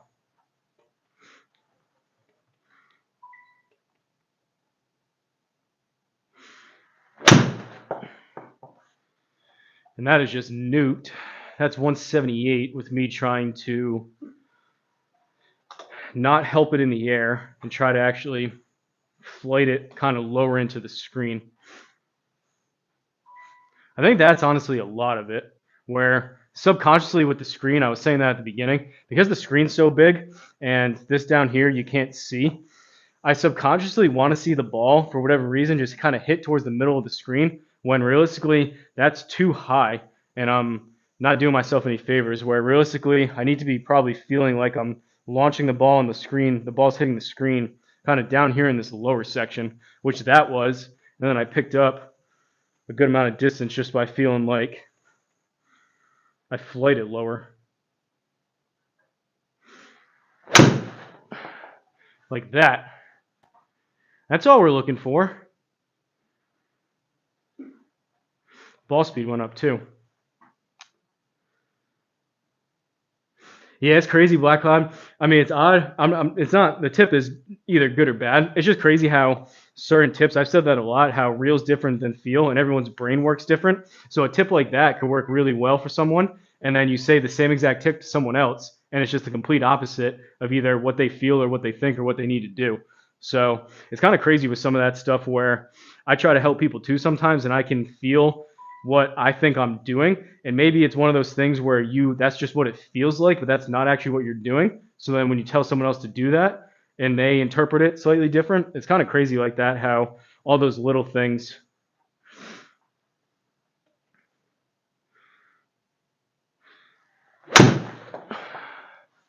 Healy.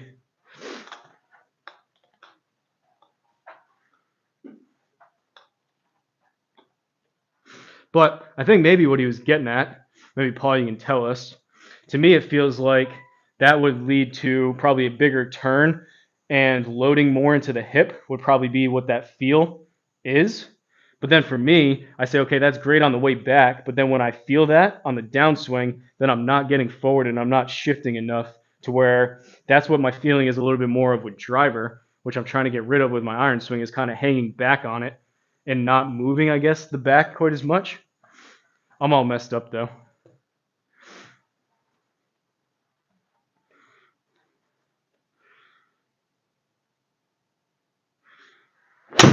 Oh.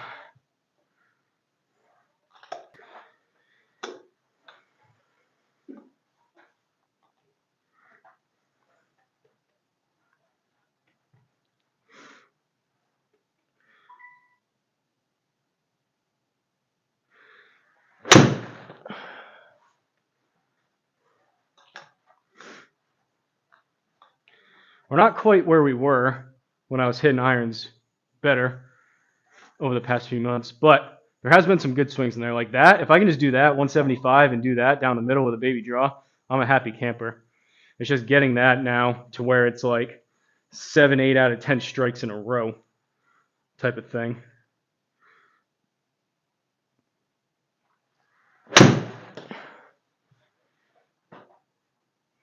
Chunked it. Threw the club into the ground. It held the face open.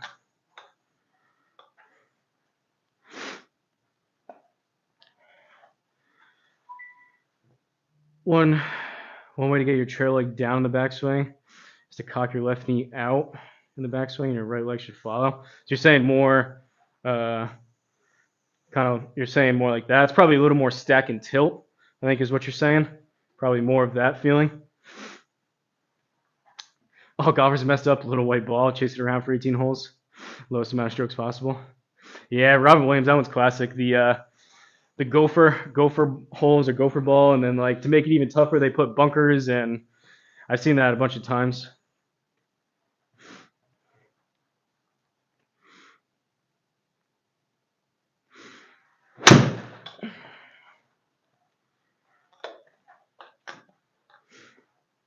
And it's odd too. So even that one, which I was feeling before with my irons, and I was striking them really well. Some of it is just down to flexibility and how you're moving that day. So that one I actually felt like I think sometimes I confuse keeping my head either still, which feels like a little bit back. So I confuse that feeling of keeping my head kind of stationary and back with keeping all my weight back. So that one felt like I was kind of behind the ball and I was just maybe a little more flexible coming through. So it worked out. But it's tough to kind of like differentiate between those feels, which sound and feel pretty similar.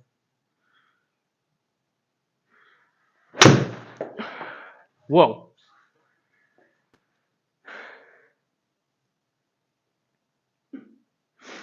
That's 125 ball speed, 184 yard carry with a 7 iron. I did hit that one pretty good though.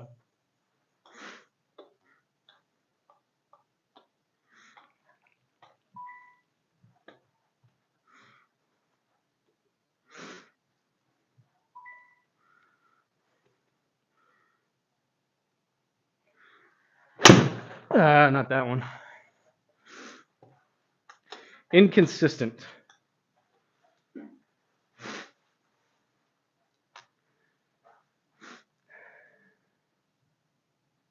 Not a lot wrong here. Well, I appreciate it. You can feel the power.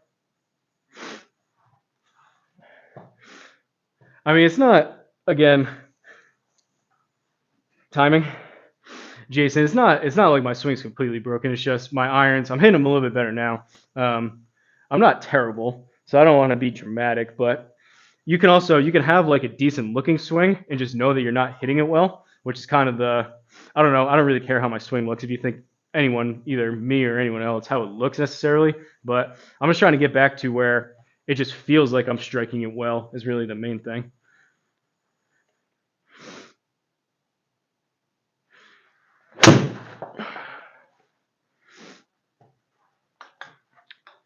That was supposed to draw, but that was just 173 right down the middle with 6 RPMs of side spin. All right, 175 draw, and then we'll go 6 iron.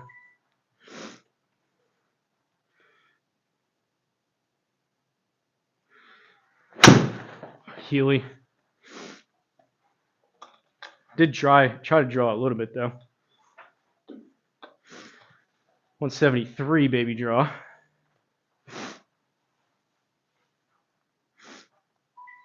Guess it helped. Honestly, Paul, I'm not really. I haven't really been. The main thing is just keeping my head stationary and trying to hit the ball and try to float it lower is why I'm hitting a little bit better. But maybe some of that, even if I'm not thinking about it, maybe you just planted that in my head. Honestly, I'm not really trying to do that necessarily, but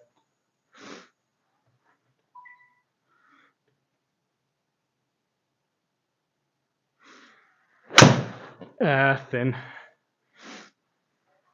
That one I did a little bit though, and even though that one, maybe you're onto something. Maybe that one. I know people are big on the stack and tilt. That one I didn't really even hit it that good and it went further. So maybe, which is kind of how Bryson swings too. You see, especially with driver, he really bends that left knee a ton and loads more into that hip. So if you're saying load more, I'm down with that. Feeling like it's stationary, I don't know, but loading more into my hip, I'm down with that.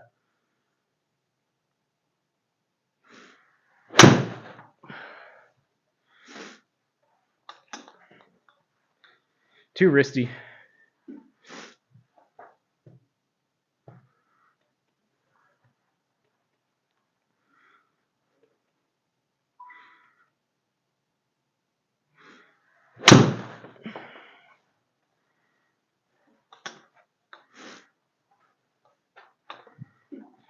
Not bad. A little toey. We want that 175 though.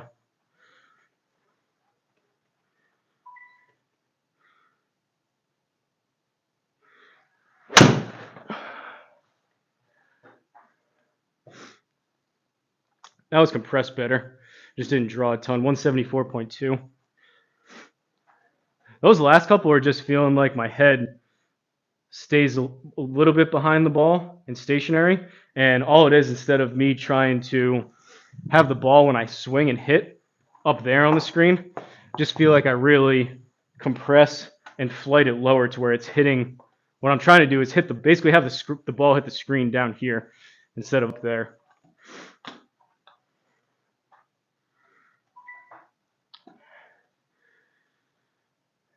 Yeah, I like that feeling. I need to do that for sure. 24-15 Bears. Ooh, it looks like they got some scoring going on in the fourth quarter then.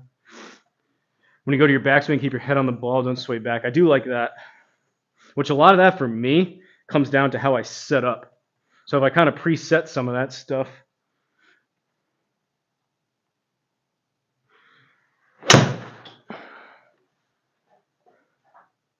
All right, that was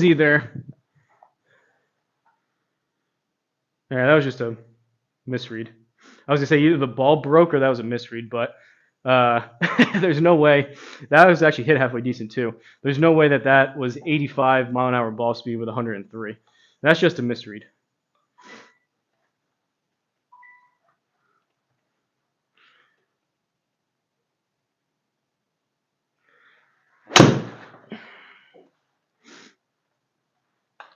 That ball could be a little bit of a dud possibly.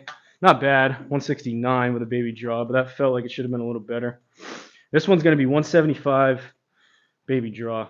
And all I'm doing to keep my head, I just feel like I'm going, when I line up to the ball, I'm just a little bit more like this and trying to keep my head there.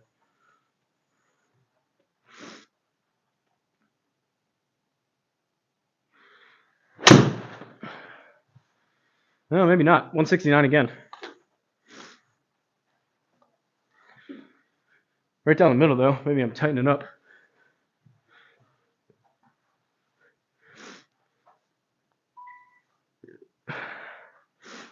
Maybe picking up the club a bit in your takeaway. Tension in the hands. Trying to find something. Yeah, you and me both, Jason. I haven't used the heater yet, Black Cloud. I'm waiting on it. The propane, you go through a good amount of it. And although it does help because it's directional, if I have it like right here, it doesn't really do a ton. So it's kind of just expensive to where I just bundle up. Like I have wool socks on. These are actually snow pants. And then this flannel is lined with fleece. And this hat's new, so it's a little bit warmer. It's not too bad. My feet are getting a little cold, but as long as I keep moving. Jason, I do grip. I kind of go a little bit more along the lines of Bryson, which I know you're supposed to, general rule of thumb, you're supposed to grip the club like you're holding a baby bird type of thing. I don't have like a squeeze it as hard as I can death grip, but I'm probably closer to like 6, 7, or 8 on the grip pressure type of stuff. When I've done that with driver, trying to pick up some speed. When I grip it too light, then I feel like I lose relation of where the club head is because I get a little too whippy and flippy to where if I'm super loose, I can't control it quite as much.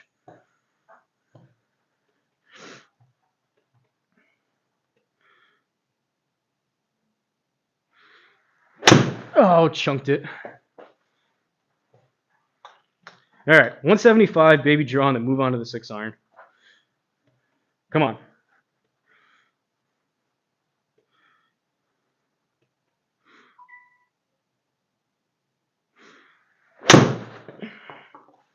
There it is. A little bit toey, so it's a little bit of an overdraw, but that was 175 with a draw, so we'll take it. 6 iron. So if that's going 175, ideally I want the 6 iron closer to about 190, 195. Get about even 185-ish. 185 maybe on some not great, or like I hit it halfway decent but didn't catch all of it. 185-ish. 190 I'd be pretty cool with, and then like 195, 200 if I like happen to flush it is what we're looking for out of this.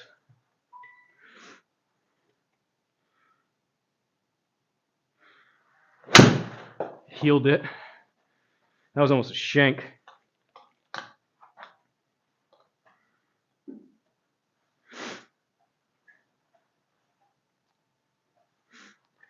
Not a good grip. Need to get some of the spray and insulation. Keep some of the heat, I know. Too fast on the swing, timing. I agree with that. I want to hit it hard, and I was saying this at the beginning. Subconsciously, I know, because these are longer, too fast similar to Bryson. I know that I'm hitting a 6 iron, so I want the 6 iron to go further. So I subconsciously take it back quicker, and I try to swing harder just to make it go further because it's a long iron, which I don't need to do. I need to be okay with maybe not losing about 5 yards and feeling like I'm hitting it with the same tempo and kind of smooth like I would with my pitching wedge is what I need to do. So I agree with that.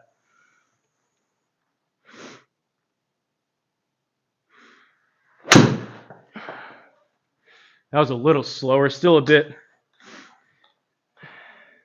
little bit heely and thin, so it faded. I tried to play a baby draw, but that was 186, but that was a little bit slower.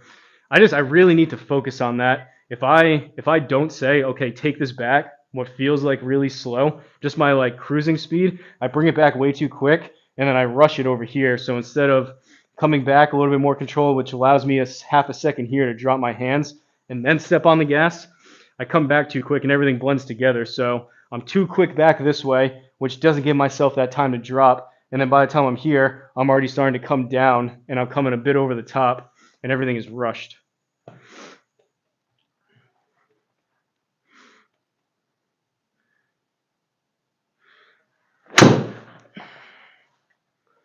Catching them Healy.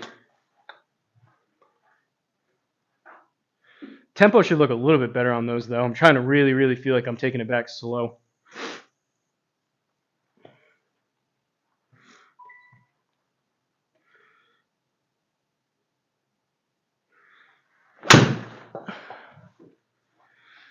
That was just a pull, but that went 198.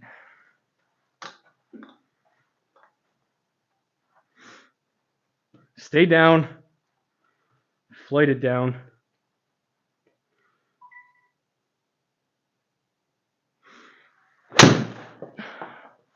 $190. That's what we're looking for. And I didn't feel like I'm going to destroy my back doing that either.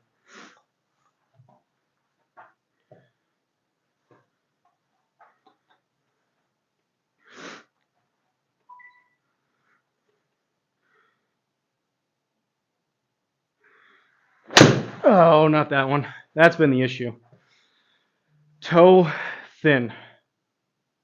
And I lose 20 yards. Get around, catch you later. See you, Hoosier.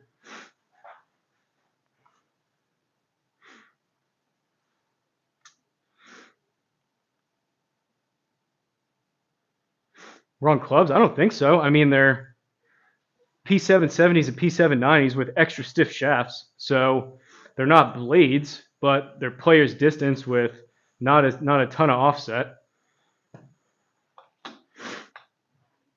The 790s have a touch more offset, but they're nothing crazy.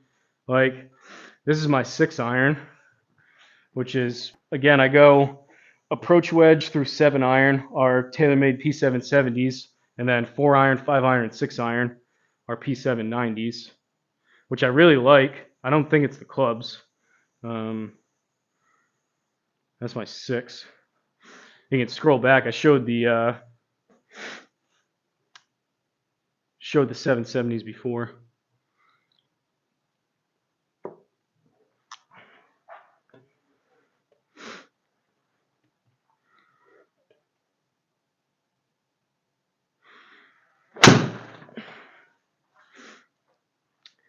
Healy, 188, but Healy.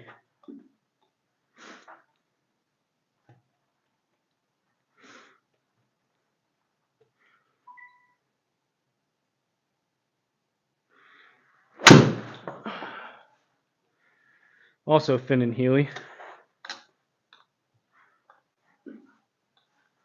I'm rushing the downswing.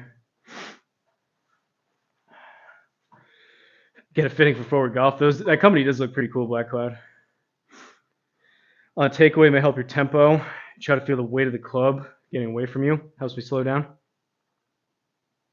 Well, yeah, I know, Paul. I know. Obviously, it's my swing and timing. That's the whole reason why I'm hitting so many balls. I'm not standing here saying like, why is God not letting me hit good balls? Obviously, it's something, and it's not my launch monitor. It's not the clubs. Obviously, it's me, and I can hit it good sometimes most of the time.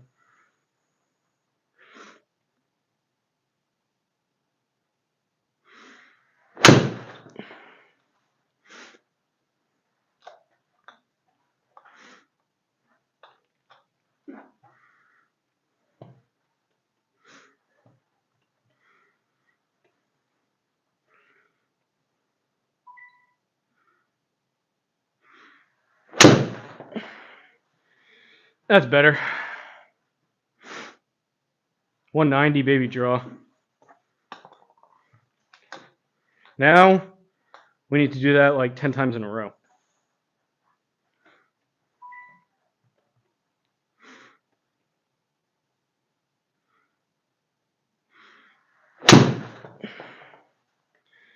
Toey. I wish I was a robot to where I couldn't toe it and heel it, but it's still 92. It's an overdraw, so that's going to miss probably the green on the left if I'm into a green. But at least they're not like 150 yards, 6 irons. Better takeaway. Yeah, I mean, it's crazy too. Like, I'm trying to do it, but it's like just like the fraction of a second, right, Jason? To where like just that fraction to what it feels like eternity, but it probably doesn't even look that different. But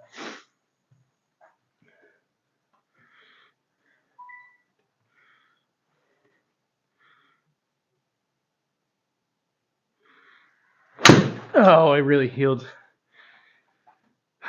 I saved it at the last second, but that was really, really thin and healy. The fact that that was 186 and still a draw.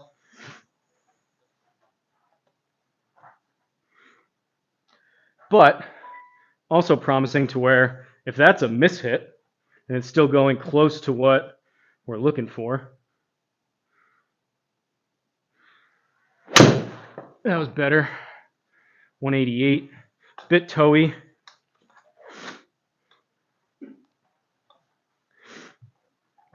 I guess what I'm trying to do, 1.2 backswing, 3 downswing. Or 1.2 backswing, 3 downswing.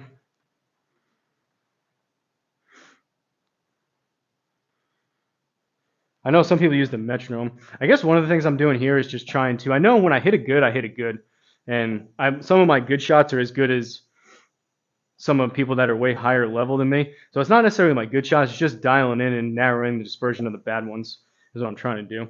Which golf, you probably heard the saying: it's not about how good your good is; it's about how bad, or how good your bad is, rather. Which is kind of what I'm trying to do here, but.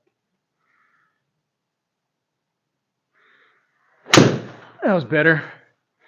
190, baby draw. A bit slower, a bit more outside hands. In order to get these to draw, though, I think I do struggle. I find it a lot easier to draw the ball with short clubs. I do feel like I need to square the club up a little bit more. My short irons, I have the club really open at address as I overdraw it. These longer irons, especially as we go to 5 and 4 now, I do need to feel like I strengthen my grip just a touch and or start the club face a bit more. It's still probably a bit open. That was 1.7 open by the time I hit the ball, but I do need to feel. I think it's just because I'm swinging quicker, there's less time to square it up.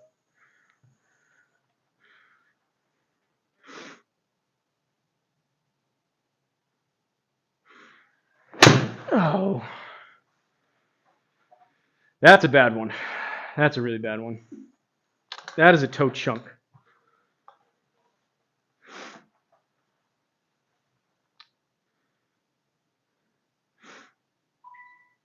I want you to get better, brother. Me too. I appreciate it. Sometimes it's tough to tell people's kind of tone and whatnot over text. I take that as a no.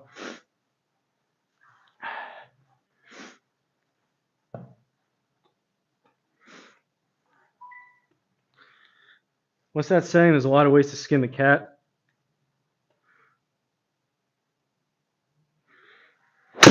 That was hit better.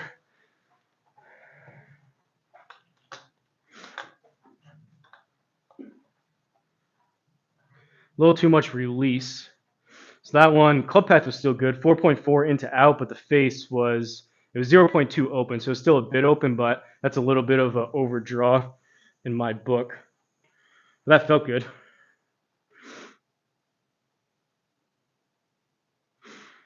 That was also hit. Oh, it felt better than that, but 188. It's crazy too how golf is just one of those things where literally day to day you just swing it different. So for whatever reason, one day you come out and you're just a bit quicker, and maybe you're releasing your hands a little bit more efficiently. So it's like day to day how those little things can make a big difference in contact and where the ball's going and whatnot. So some days I come out and I'm hooking everything way too far left. So I'm like, all right, I really got to open things up. Other days I'm not. Maybe I'm slower, I'm tired, fatigued, colder. For whatever reason, I'm maybe not releasing the club quite as quick. So I'm losing them right. So then I really got to feel like I go after it and try to release it. So some days it's just how stuff's moving.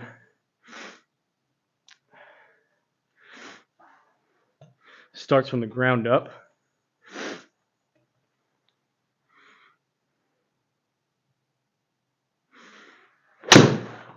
toe. Not terrible though for a miss.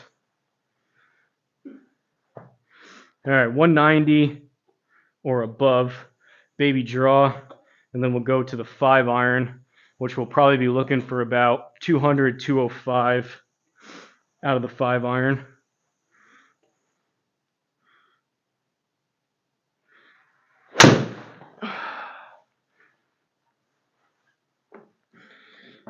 That was better. A little bit of an overdraw, but that was hit good. And it's all relative too, right? Like my good swings on those, that would be someone's terrible swing and they'd be infuriated at that. And then other people, like 126.7, that's some people's like driver ball speed. So it's like, it's all relative. It doesn't really matter. Like whatever I'm doing or want to do would be completely different. Obviously. All right, 5-iron.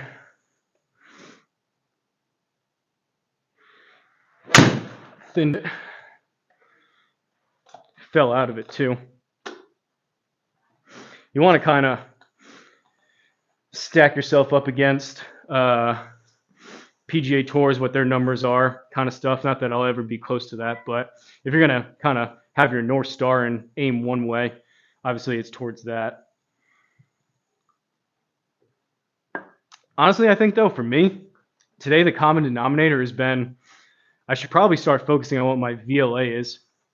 When I've been hitting them good, it feels like I'm trying to flight them lower, and my VLA is probably lower. So, if anything, if I had to boil it down just to like one swing thought today, probably be just like try to decrease my VLA, if anything.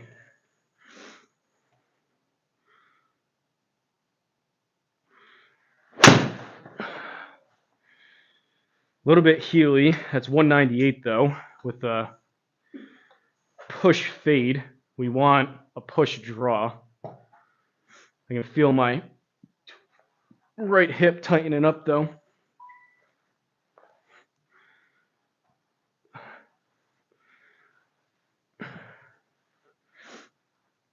You can see the power coming now. Well, as long as it's coming, I don't really care where it comes from.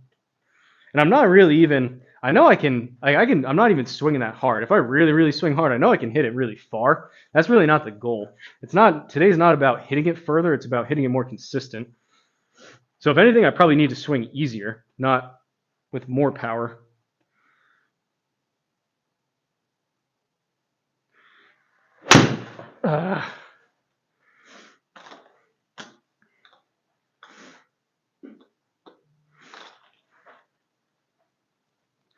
It's like if I really wanted to, I could probably hit this 5-iron about 215 if I really wanted to. But that's not the goal. That's how I used to play golf because it was fun seeing the ball go really far, especially with loft-jacked game improvement clubs. But I don't need my 5-iron to go 215. And then sometimes it goes 215. Sometimes it goes 170 because I swing too hard and I chunk it. Still a little thin, 198. I think I'd like to see closer to 205 here.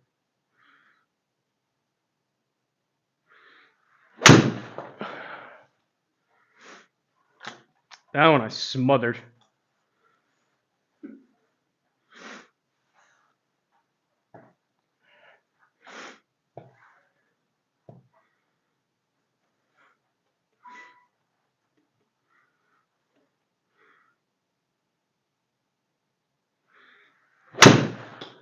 That was hit better. 201, baby draw.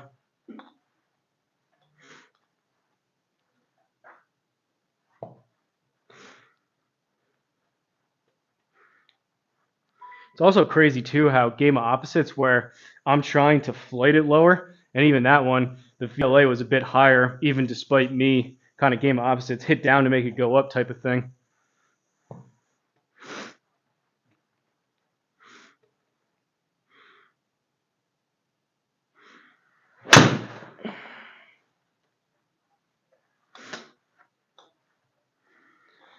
These are more trap draws now, to where I'm kind of smothering it.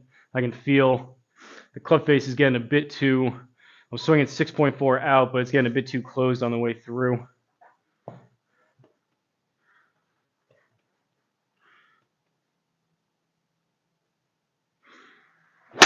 Oh, chunked it.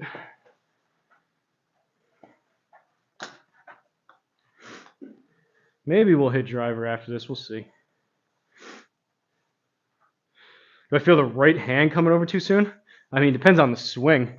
Sometimes it feels good. Sometimes it's too soon. Sometimes it's too late.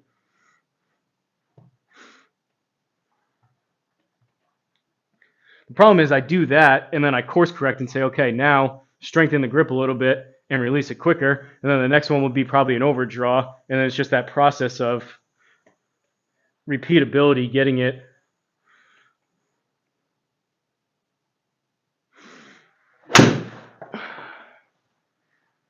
And that was hit better, but that's just off the heel and the face is open.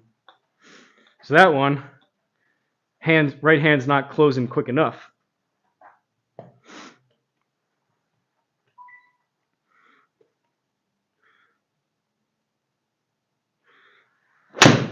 Toey.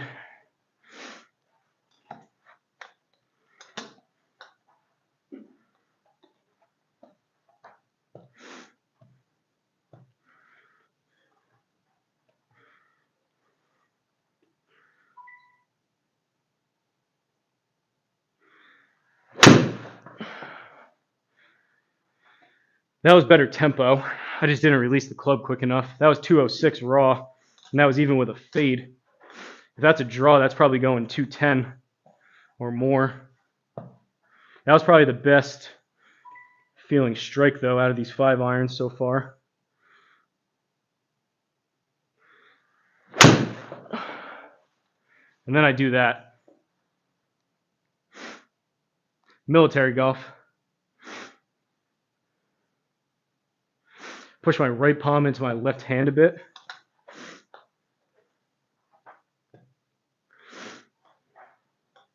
I'll try it, but I can almost guarantee you my natural swing is a fade slice. So if I try that, I bet I don't release it, and I bet I hit this with fade spin to the right. Maybe not. We'll see.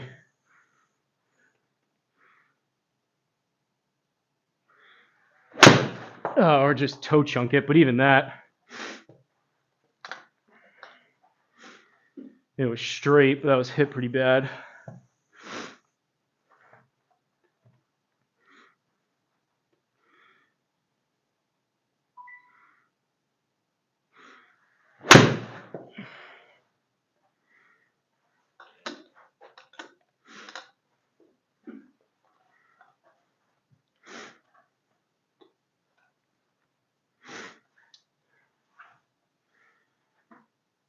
Should never use your hand to direct the ball unless you're having a bad swing.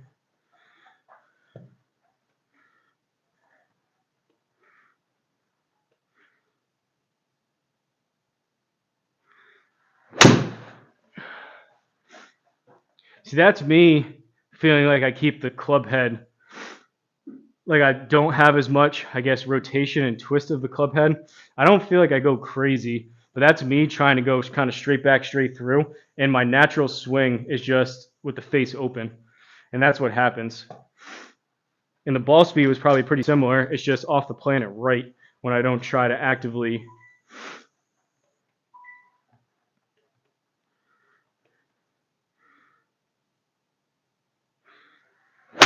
Oh.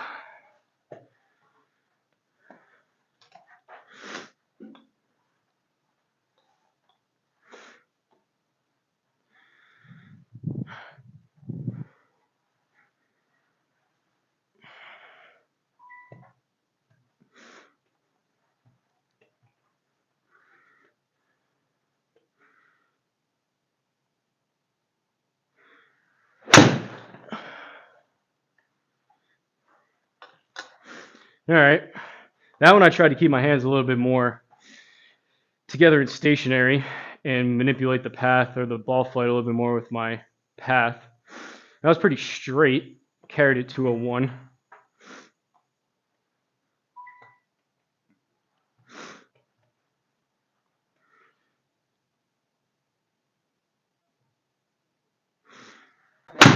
Chunked it.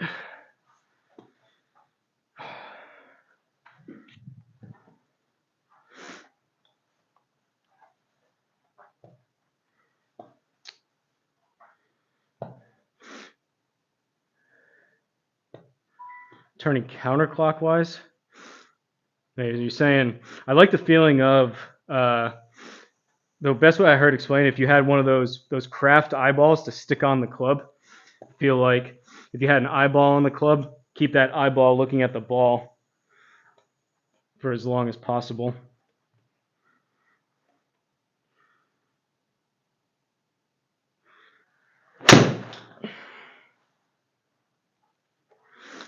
Better. Still a little chunky, but better. 197. I think I'm losing. Getting a little tired here too. How many shots have I hit? I've been hitting balls for a while now. 2 hours so far. We've been going 2 hours straight, and I've hit 180 balls.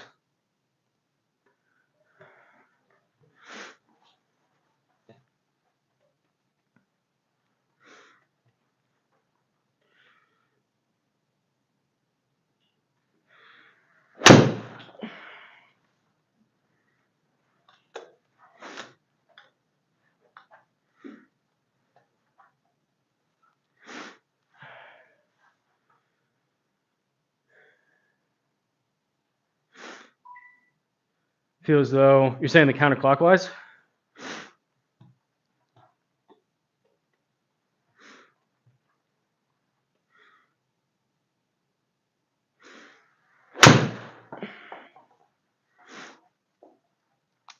That was that counterclockwise. Definitely more powerful. The problem is, though, I feel like that wasn't bad. That was 202. A little bit of an overdraw. The problem is I'll start incorporating a more of a left miss. So I guess, I don't know. You guys, I don't know if it's been in here. Ball in my stance. Yeah, it brings in the hook. Basically, I'm a natural. This is my 8th year playing. 8th year playing golf. For the first like 5 years, I was like 75% of the golfers, slicing the ball, coming across, kind of uncontrollable slice.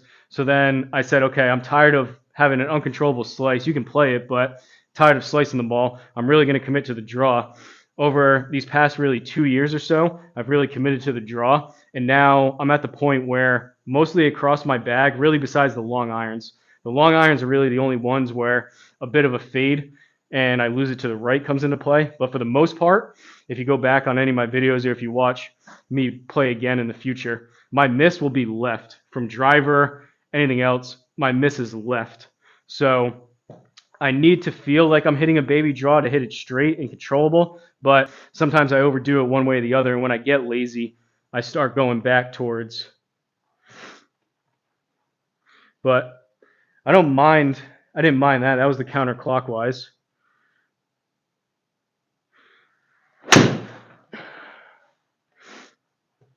That was toey, which those aren't bad. I'm trying to hit a draw, so they are drawing. I just feel like if I overdo that, then everything will be left and further left. But I don't mind that right there, Jason. I don't mind that feel. My grip, definitely on the stronger side because of playing the slice for so long, trying to get rid of that, and now going over to the draw, it's on the stronger side.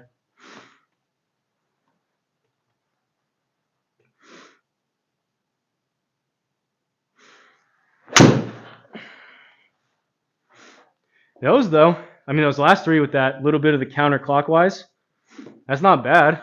I think I'm getting a little fatigued, so they're not going quite as far, but I don't hate that.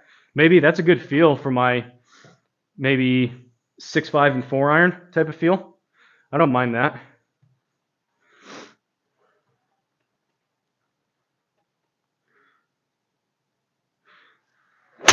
I towed it.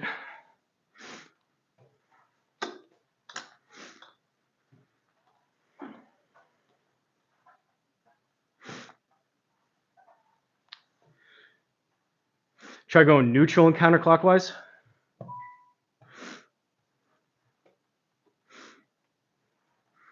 All right, my right hand's a bit more.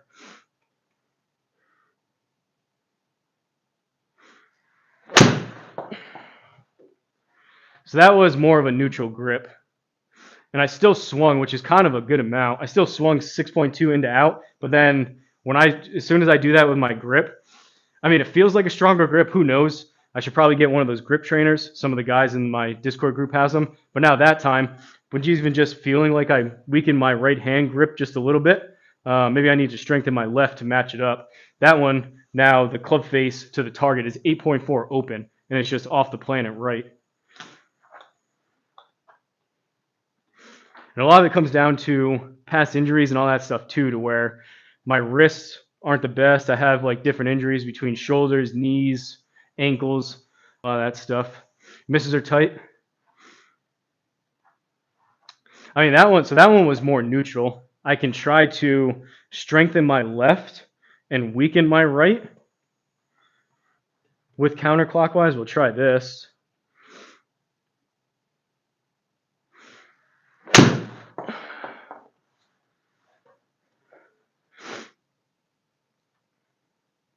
Which isn't bad. I mean, I can do that. I don't hate that. That's 200 baby draw. I think there's just different ways to get to it. So you can say maybe one, you can make an argument one's more consistent than the other. But I also think consistency just comes down to reps, to where you see guys on tour, which obviously I'm not on tour, but there's some guys that do some pretty unconventional stuff, and as long as they can just repeat it, it works for them. But that one was stronger left hand, weaker right hand with the counterclockwise, and that wasn't bad.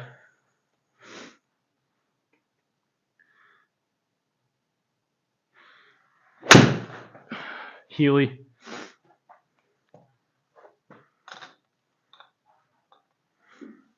And if I had to pick, because I'm trying to play the draw, and usually I aim a little bit right, I would rather have my miss be a little bit left than right. Because that one, if I aim right and then I do that, it's just starts right, stays right, and goes further right on top of aiming right, which is not great.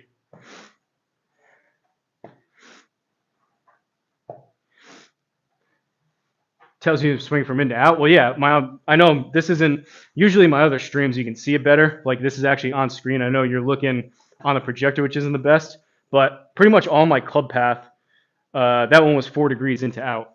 So I mean, I could tell you if you want to know each swing what the club path is. It's this tile right here. So it's on the left. That's my attack angle. That was 3.9 down. This one is face to target. So that one was 5.9 open, face to target. And then the third one right here, 4.0 into out was my club path, which is getting measured because I have stickers on my clubs. All right. Stronger left, weaker right, counterclockwise.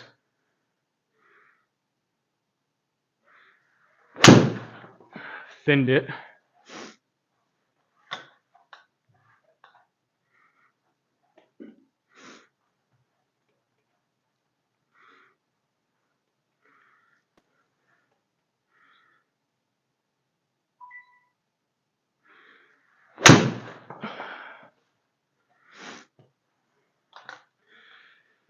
Baby fade. That's not bad. That's 203.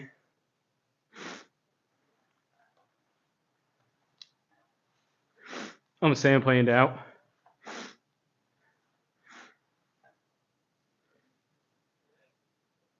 You saying, Paul, you're saying my natural swing is? No, my natural swing is I've worked really hard to get it into out. That was 1.2 into out. My natural swing is like probably 1 to 5 degrees out to in. The first 5 years of playing golf is my natural swing.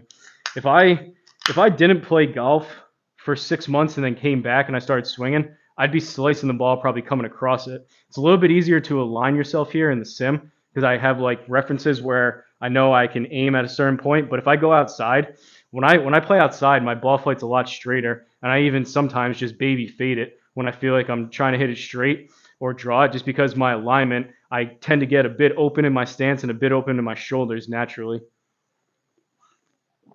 And then I swing down that line, which is out to in. All right, 200 plus, baby draw. I don't know if 4 iron will be super beneficial right now, but we can maybe hit Hit a couple 4-irons and a couple drivers, maybe.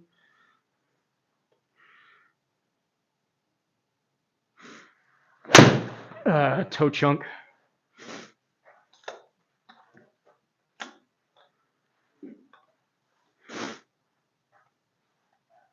Left miss terrifies me.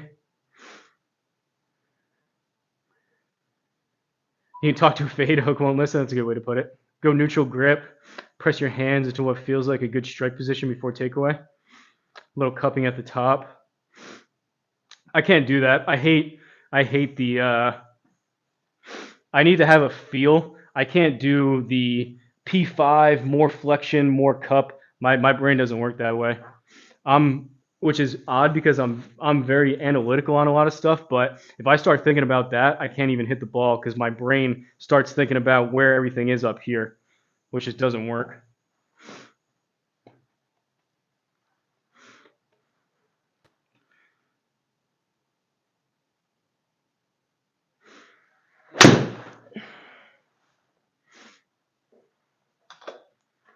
I mean, it wasn't 200, but it was 199.3. But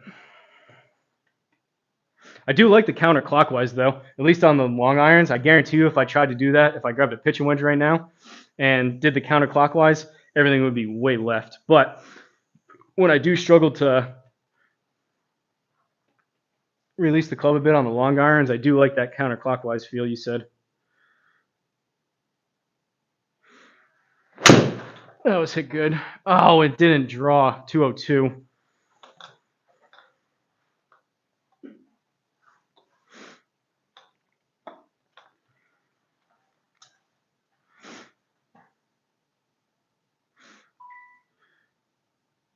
My head comes up way too early. Keep it down. I think this may be the issue. I agree with that. Forward press. I agree with the head. I come up and out of it and I look where it's going. I do that with driver too early. But I think some of that is flexibility where I can't quite stay down unless I really work on it. But I do agree with that.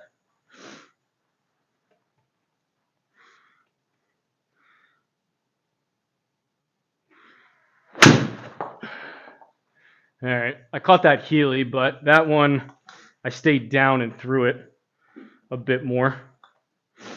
Like, so something like that, I can do that, and I know what that feels like. I don't need to do anything crazy with certain positions. Just telling me to keep my head down and stay down and through it, like I can do that, and I like working on stuff like that.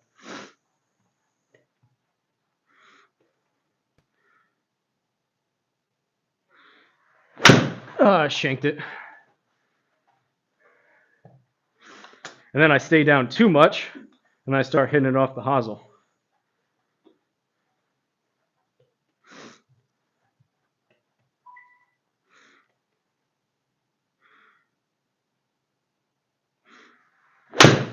Chunked it. If you guys couldn't tell, I'm a mess. I got all kinds of issues.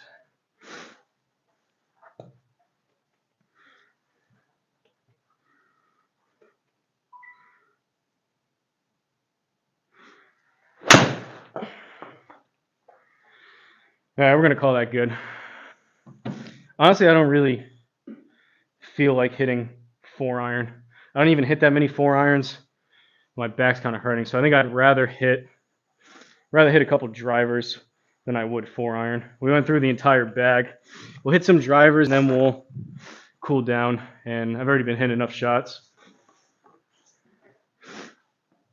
I have been doing speed training if you guys are new. I'm on the road to 170.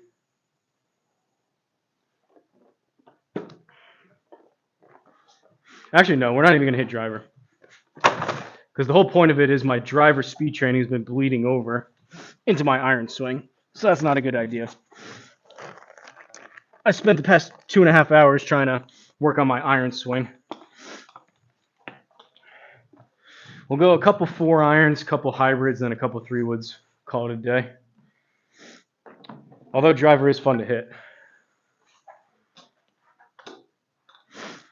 But I'm on the road to 170. So far I hit 169.1, 169.3, and I hit 169.5 in terms of ball speed. Had the same problem with the head. Had to dial it back 50% to fix my head position. I don't even have a 4-iron in my bag. Usually play 13 clubs.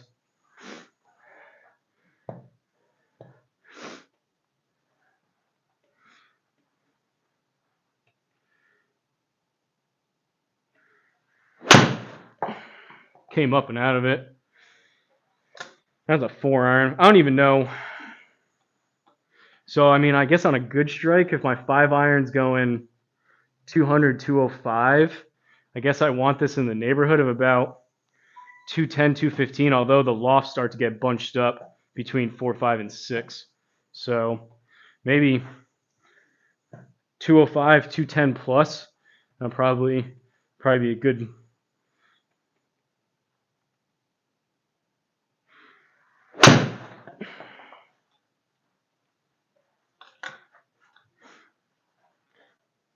I do want to hit driver though.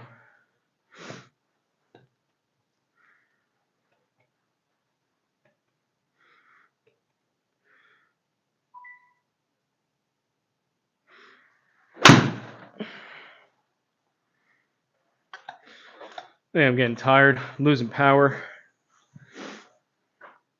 That's a 4-iron going with 1800 spin. That's going the distance of what the 6-iron was just going.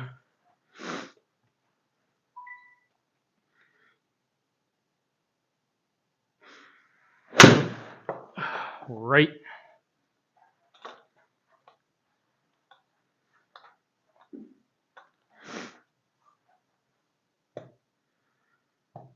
Hit a few drivers, call it a night.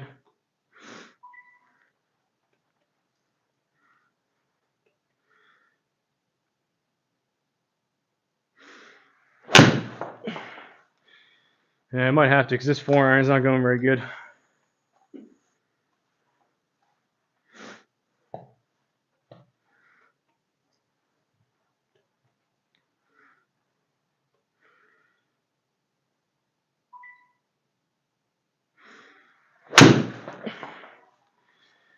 All right, that was good. That was I like that feeling, Jason. The counterclockwise, that was a good 4-iron. That was 212, baby draw. That was the counterclockwise feel. And I have to shut the face a bit more at address with those longer clubs. All right, we'll hit a couple drivers.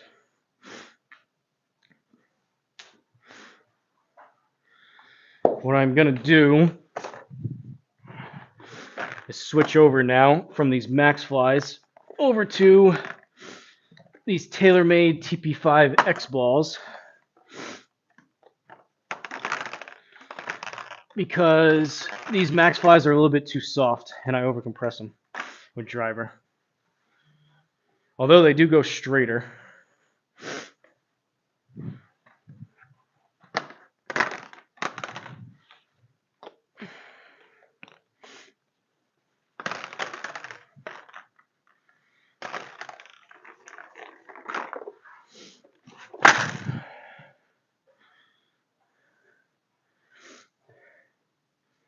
Your eyes are following your arm swing. You don't want that. Eyes on the ball after impact.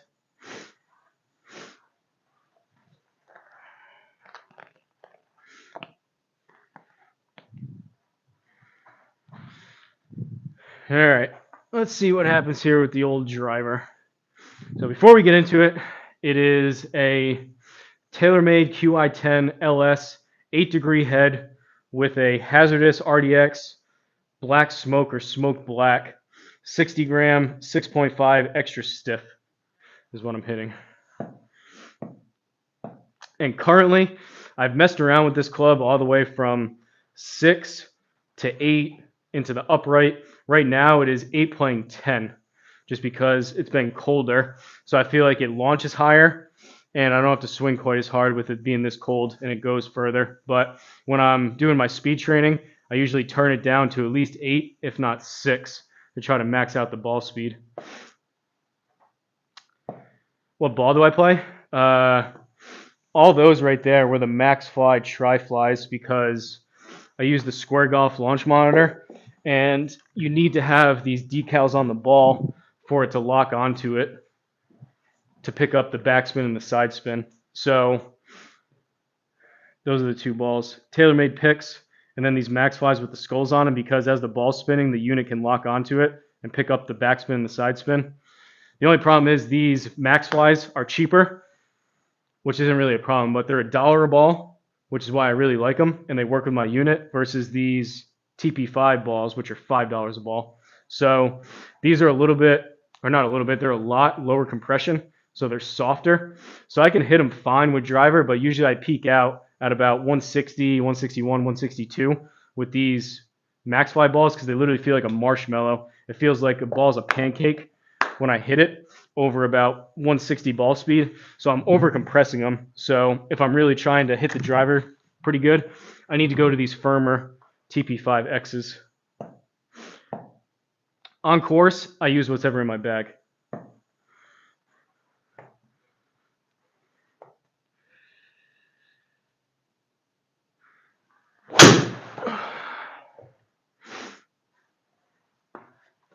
Should probably just honestly end it on that.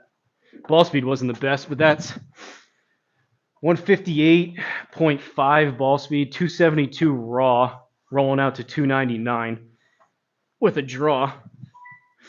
That's kind of my smooth fairway finder swing. That's all I'm looking for. Usually, if I'm anywhere about 270, 275 raw carry in the air and above, I'm pretty happy.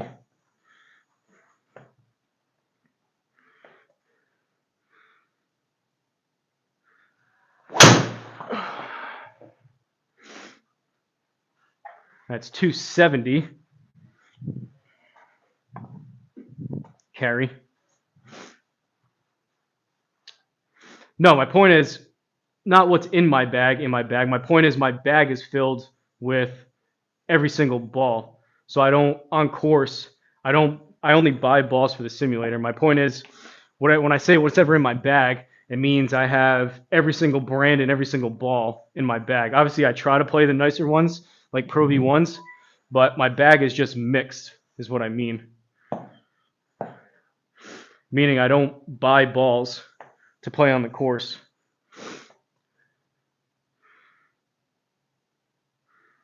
Oh, that was bad.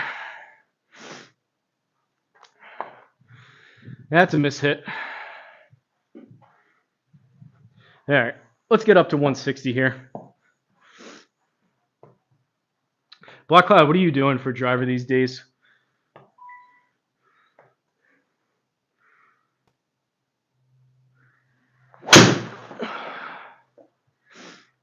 $158, 272. Open face though.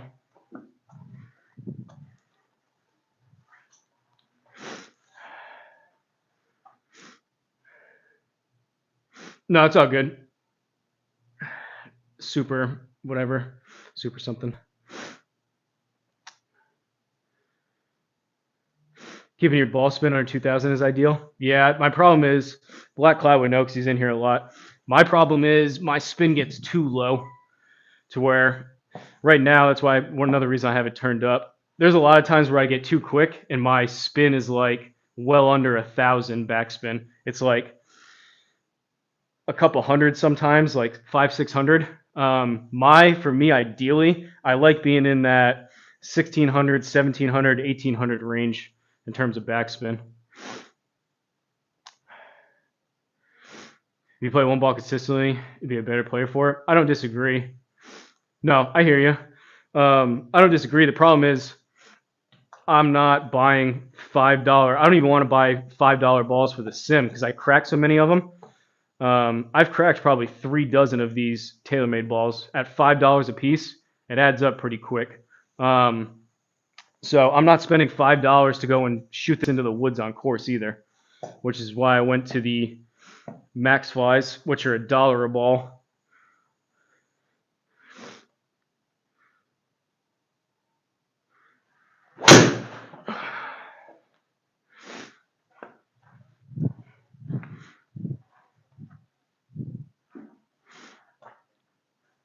What's peak spin? Generally speaking, about 2,000. If you go in and get fitted, they want you around 2,000. Depends though on your VLA, depends on a lot of stuff. But generally speaking, if you just asked either a coach or a fitter or a pro, they would say about 2,000 with driver.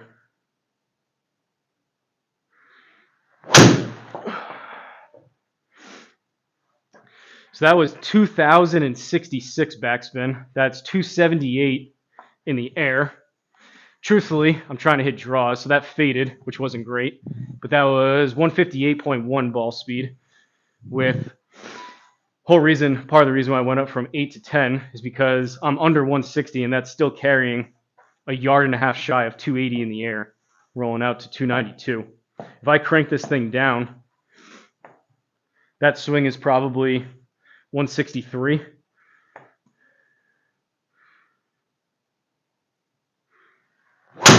Oh, high toe. But that's 1,600 spin, 270 in the air. Driver swings aren't terrible though. Peak spin is 1,400 to 1,700. I don't know about that. Peak for maybe max carry, but peak to me, peak means also backspin's your friend. Backspin is forgiveness. For me, I would agree with that. Like that was 1,600, but you need to have high enough. You need to have enough speed, and you also have to have enough VLA in order to be able to keep that in the air. Backspin is forgiveness, so the more it's spinning back, the more it's going to hold its line with driver. So obviously, there's too much and too little of a good thing. But in terms of distance, forgiveness, when you put all that together and smash it together in terms of I want to hit it far, I want to hit it straight, I want it to be forgiving, you're going to be around 2,000 from everything I've seen and everything that people say. I like to be below that, but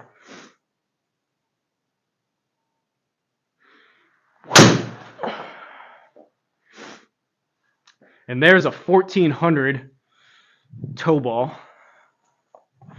That's the problem with low backspin. Yeah, 22 and 24. Most people dip below. Falls out of the sky. Oh, are you saying for me, Jason? I agree. I like mine being lower, but I'm on the more on the side of I would rather lose a bit of accuracy and consistency to hit it further. But to me, 22 to 24, that's too high. That's for me, that's a low heel strike. But I agree. I thought you meant like overall for like the average golfer. For me, yeah, I agree. I like mine being in that right in that range.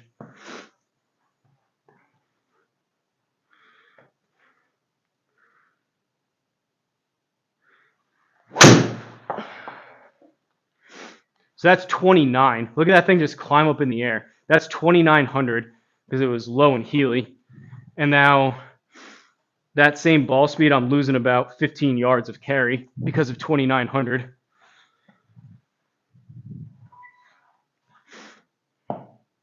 Yeah, toe ball will bring down spin. Heel ball will bring up spin. High on the face will lower spin. And low on the face will increase spin. So that was low and heely, which is why I was up to 29.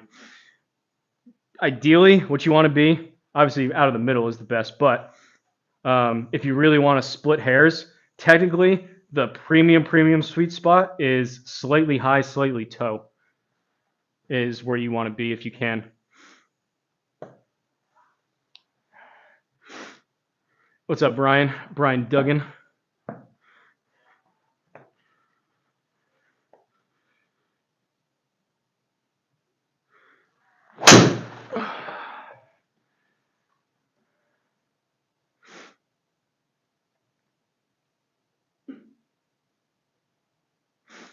That's about what I got right now. That was 159.2, 280 in the air, 280.2, rolling out to 300.9 with 1,917 backspin. Honestly, I'm not hitting any more after that. I'll hit pitch and wedge and cool down, but I gotta play tomorrow with Big Dog, and I get into a habit of hitting driver way too much, and then I can't walk the next day. So that one I gave a little bit extra, but that landed almost on the center line with a draw, and it carried 280 yards in the air. So I could hit another 20 shots and maybe not do that. And now,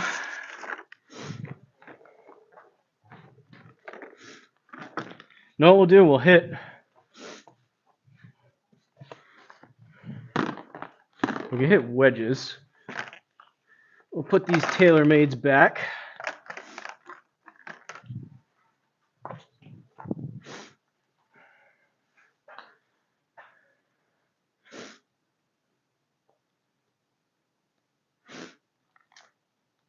Oh, I thought you just meant you were saying in general, Rogue. I thought you were saying just like generally how it works.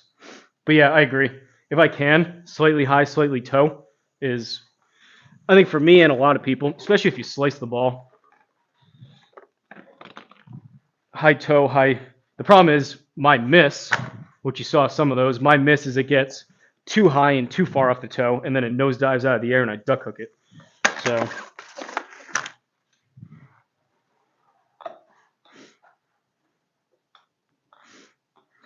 let's, that was a good one right there.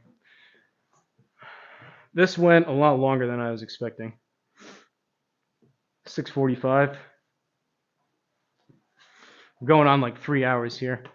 Let's do the ladder here from 25 to 80.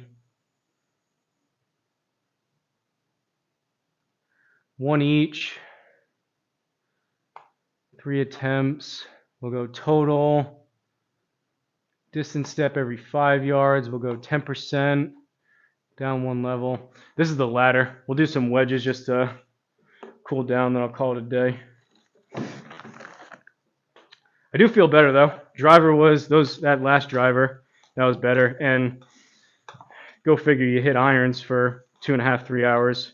I do feel better about my irons now. So we'll see tomorrow. I play tomorrow with Big Dog at 6 p.m. Shot you just described is why I say the left terrifies me. Yeah, I mean, it is what it is, though. You got to have a miss some way. So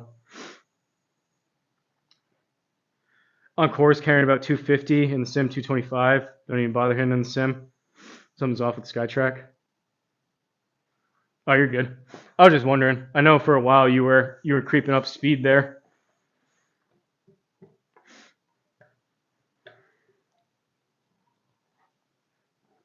For me, without killing myself, or for example, I played earlier with C-Drum and I just hit shots for 2 hours. If I cruise high 150s, low 160s, something like that, about 270, 280 in the air, I'm usually pretty happy. That's where about I'm at right now.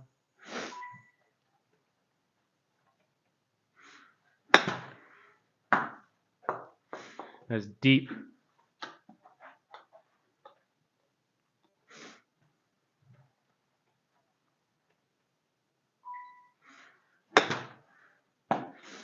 That's also deep.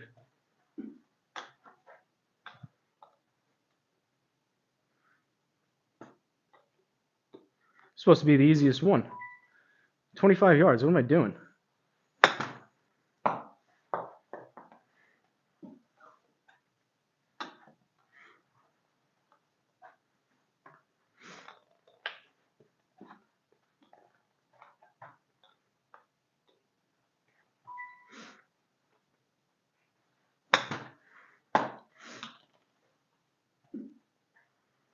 All right. That is one thing about these max flies is they don't spin with wedges. 30.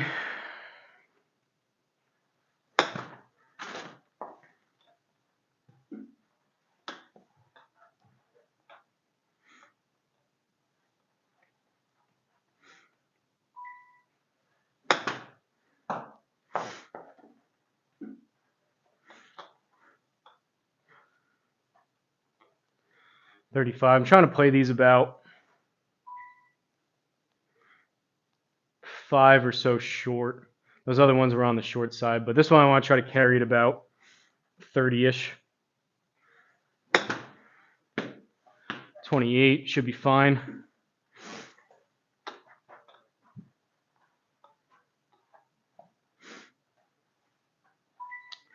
Getting a lot stronger now in the gym. Definitely shows my swing speed and distances. Carry my 7 easily, 160 now. Without getting any gas. Before it was 145. That is fun to see, right?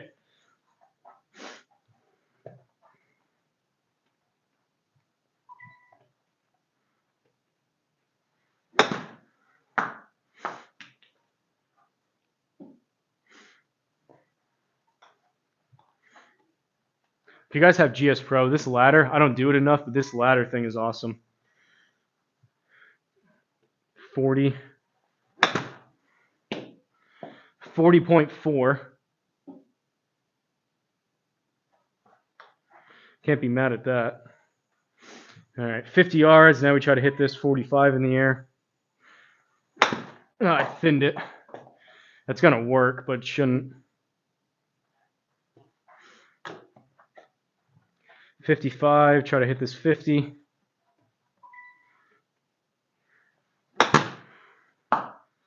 33. I don't know about that.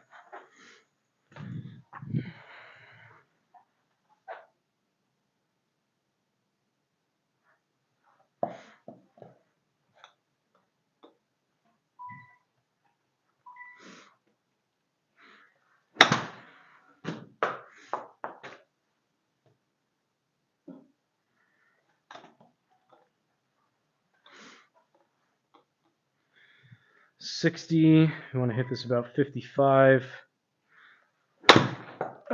Scolded 70. At this point, realistically, I should club up. I don't want to go grab my 56. Should probably grab my 56, but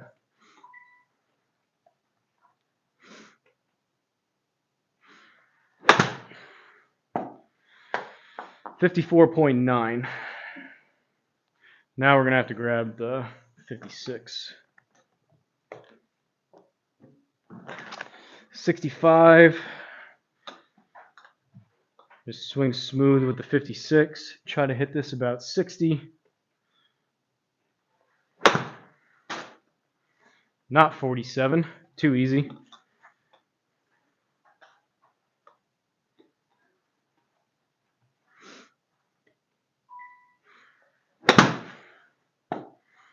$62 may work.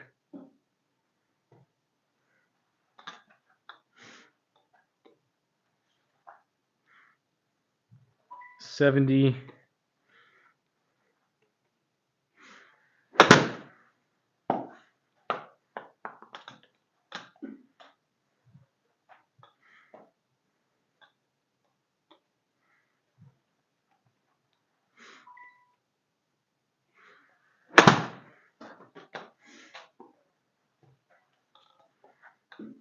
I get lazy with those wedges and I slap at it up in the air. 75. Try to hit this 70. 66 should be fine.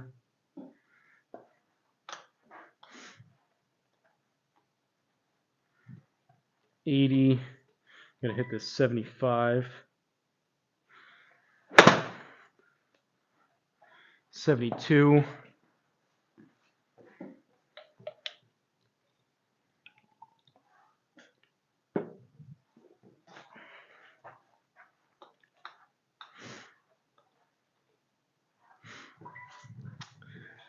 I would say today wasn't bad. I feel like I improved.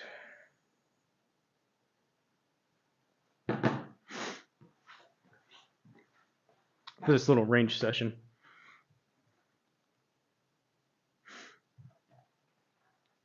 Did I not get that last one?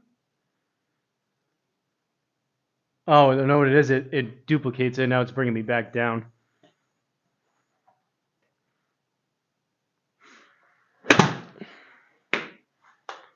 That's going to have to go, I think, a little.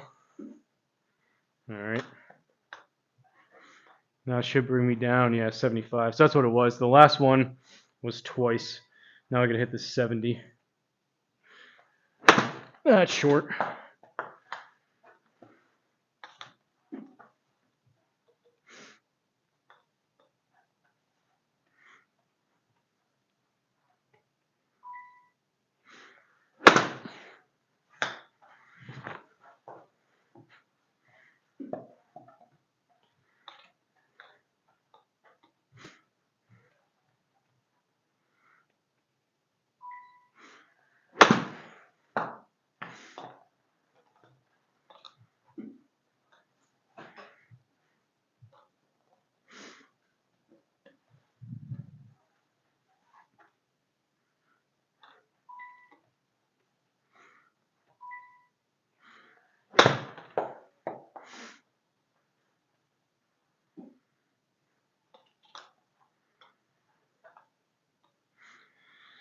All right, back to the 60, and then we're going to call it.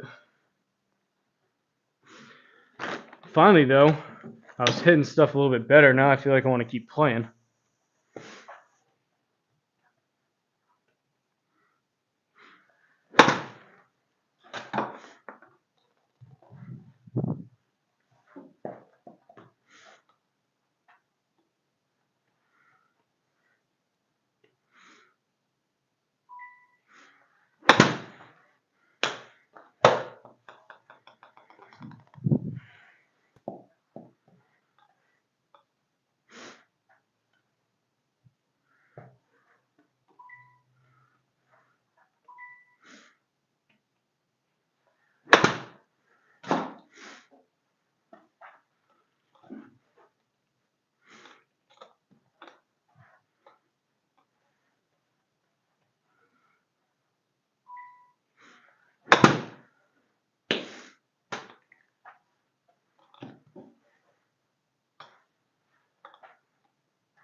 I will say I'm hitting a lot of these numbers. I literally wanted to hit that 35, and I hit it 35.0. This one I want to hit 30. 32. I set the circle up to 10%, so these circles get smaller as we get closer. Now this is only a 3-yard circle from 30.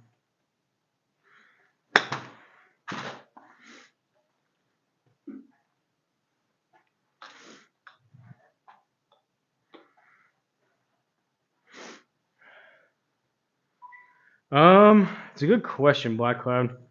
I don't look a ton ahead. Their bye week is either this week or next week. I feel like it could be next week. Let me look.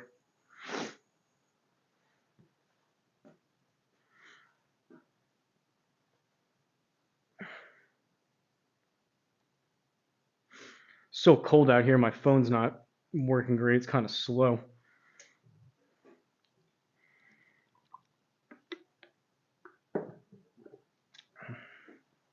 They play the Giants. They have Monday night game. They're playing the Giants on Monday night. 12-1, 8:15. I forgot they had a couple extra days. He was talking about that because they played Thursday and they had a short week, and then they just played Sunday. Now they're playing Monday, so they have an extra. They were saying with the injuries. I was listening to Vrabel. He was saying hopefully with the extra day they could get a couple people back, but they placed Will Campbell on IR, so he's out for at least 4 weeks, I think it was, which sucks. Number 4 overall pick or whatever he was. He's been playing pretty good. But that's way too much. They're in pretty good shape for the playoffs. So now is more about keeping people healthy and getting people back than it is about tacking on more wins. Obviously, you want to win, you want home field advantage, you want all that stuff, but they've already set themselves up pretty good. So now it's about getting healthy and staying healthy.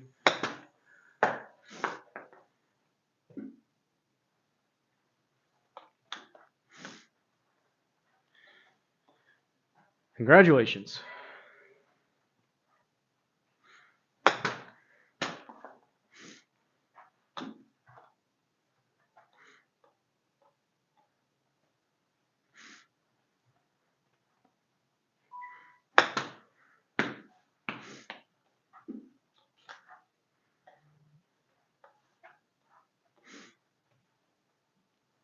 Yeah, they have a bye after that. Kansas City and Baltimore won't even get in the playoffs. I'm cool with Kansas City not making it. I don't love Kansas City, but we've talked about this, how they've won so much. I feel like that's how everyone looked at the Pats. But Baltimore, I don't mind. I feel like Lamar Jackson doesn't quite get the credit he deserves.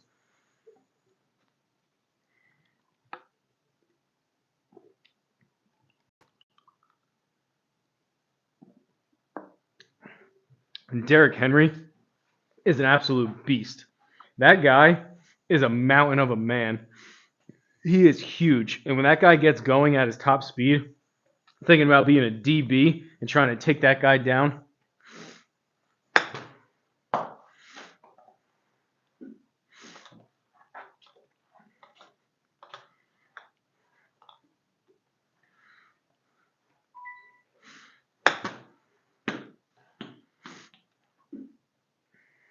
Starting to feel like big dog with these wedges. Those past like 3 or 4 shots have all been 19, 19, I think 19, and then 21. Hopefully I can, that's going to be long, 22. Hopefully I can play better for old big dog tomorrow.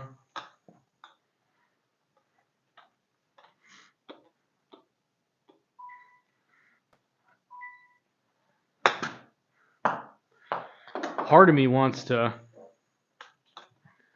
play my league, but it's probably not smart.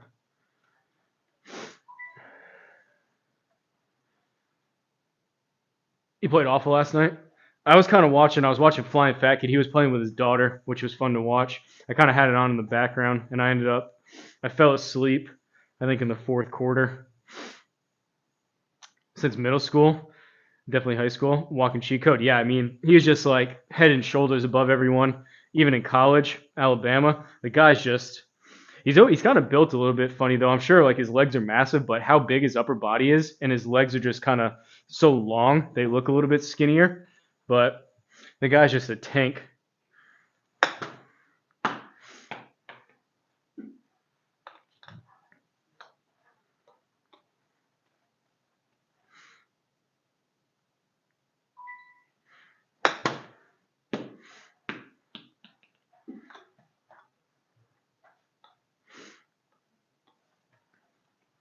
These shots probably seem pointless, but that was bad. If anyone hasn't done this, I'm just trying to hit this as close as I can to 20 yards of carry, to where these shots where you have it on course, Big Dog does this with a 50, it's a 50-meter shot, but any of these shots to where you can just walk up and kind of autopilot, just hit it 20 yards or so, comes in really useful. And even that, I missed that a little bit, but even that was 18 instead of 19 or 20.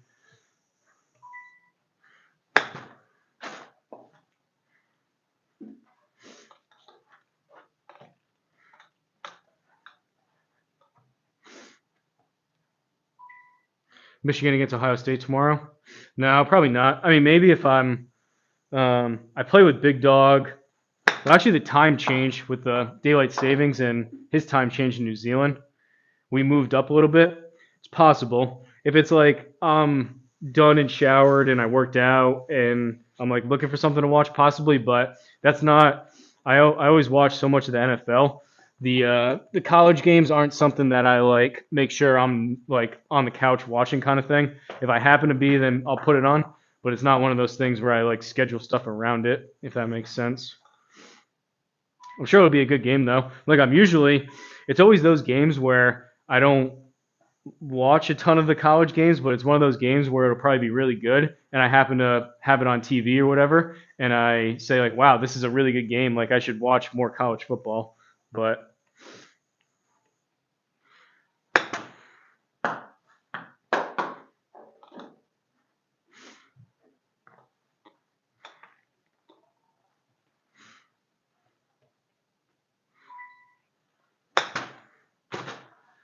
I kind of want to hold one of these to end it.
All right, I'm out of here. I just thought I got to, if C-Drum happened to have this on or somehow catches this, I told C-Drum I would do something for him, which I just remembered. So I do need to get that done. So I'm out of here. Appreciate you for tuning in, Black Cloud.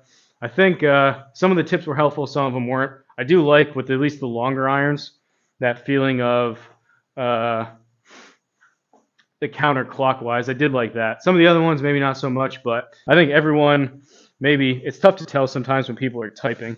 I think everyone was coming from a good place, and they wanted to just help and see me hit it better. Some of the advice, maybe not super applicable, but that's the internet for you. Ended it on a good drive, hit some good iron shots, hit some good wedges here. And I'll, happy holidays, you two.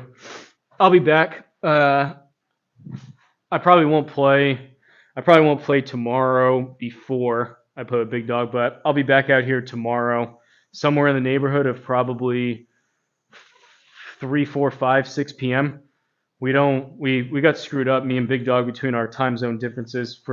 We used to be set on 6 p.m. every single Saturday, but it'll be somewhere in that territory, and it'll be me and Big Dog doing our 2-man scramble, which hopefully I got a little bit of a sneak peek of the course with C-Drum earlier today, which I played like absolute crap. So hopefully I can help out Big Dog a little bit. But I'm out of here.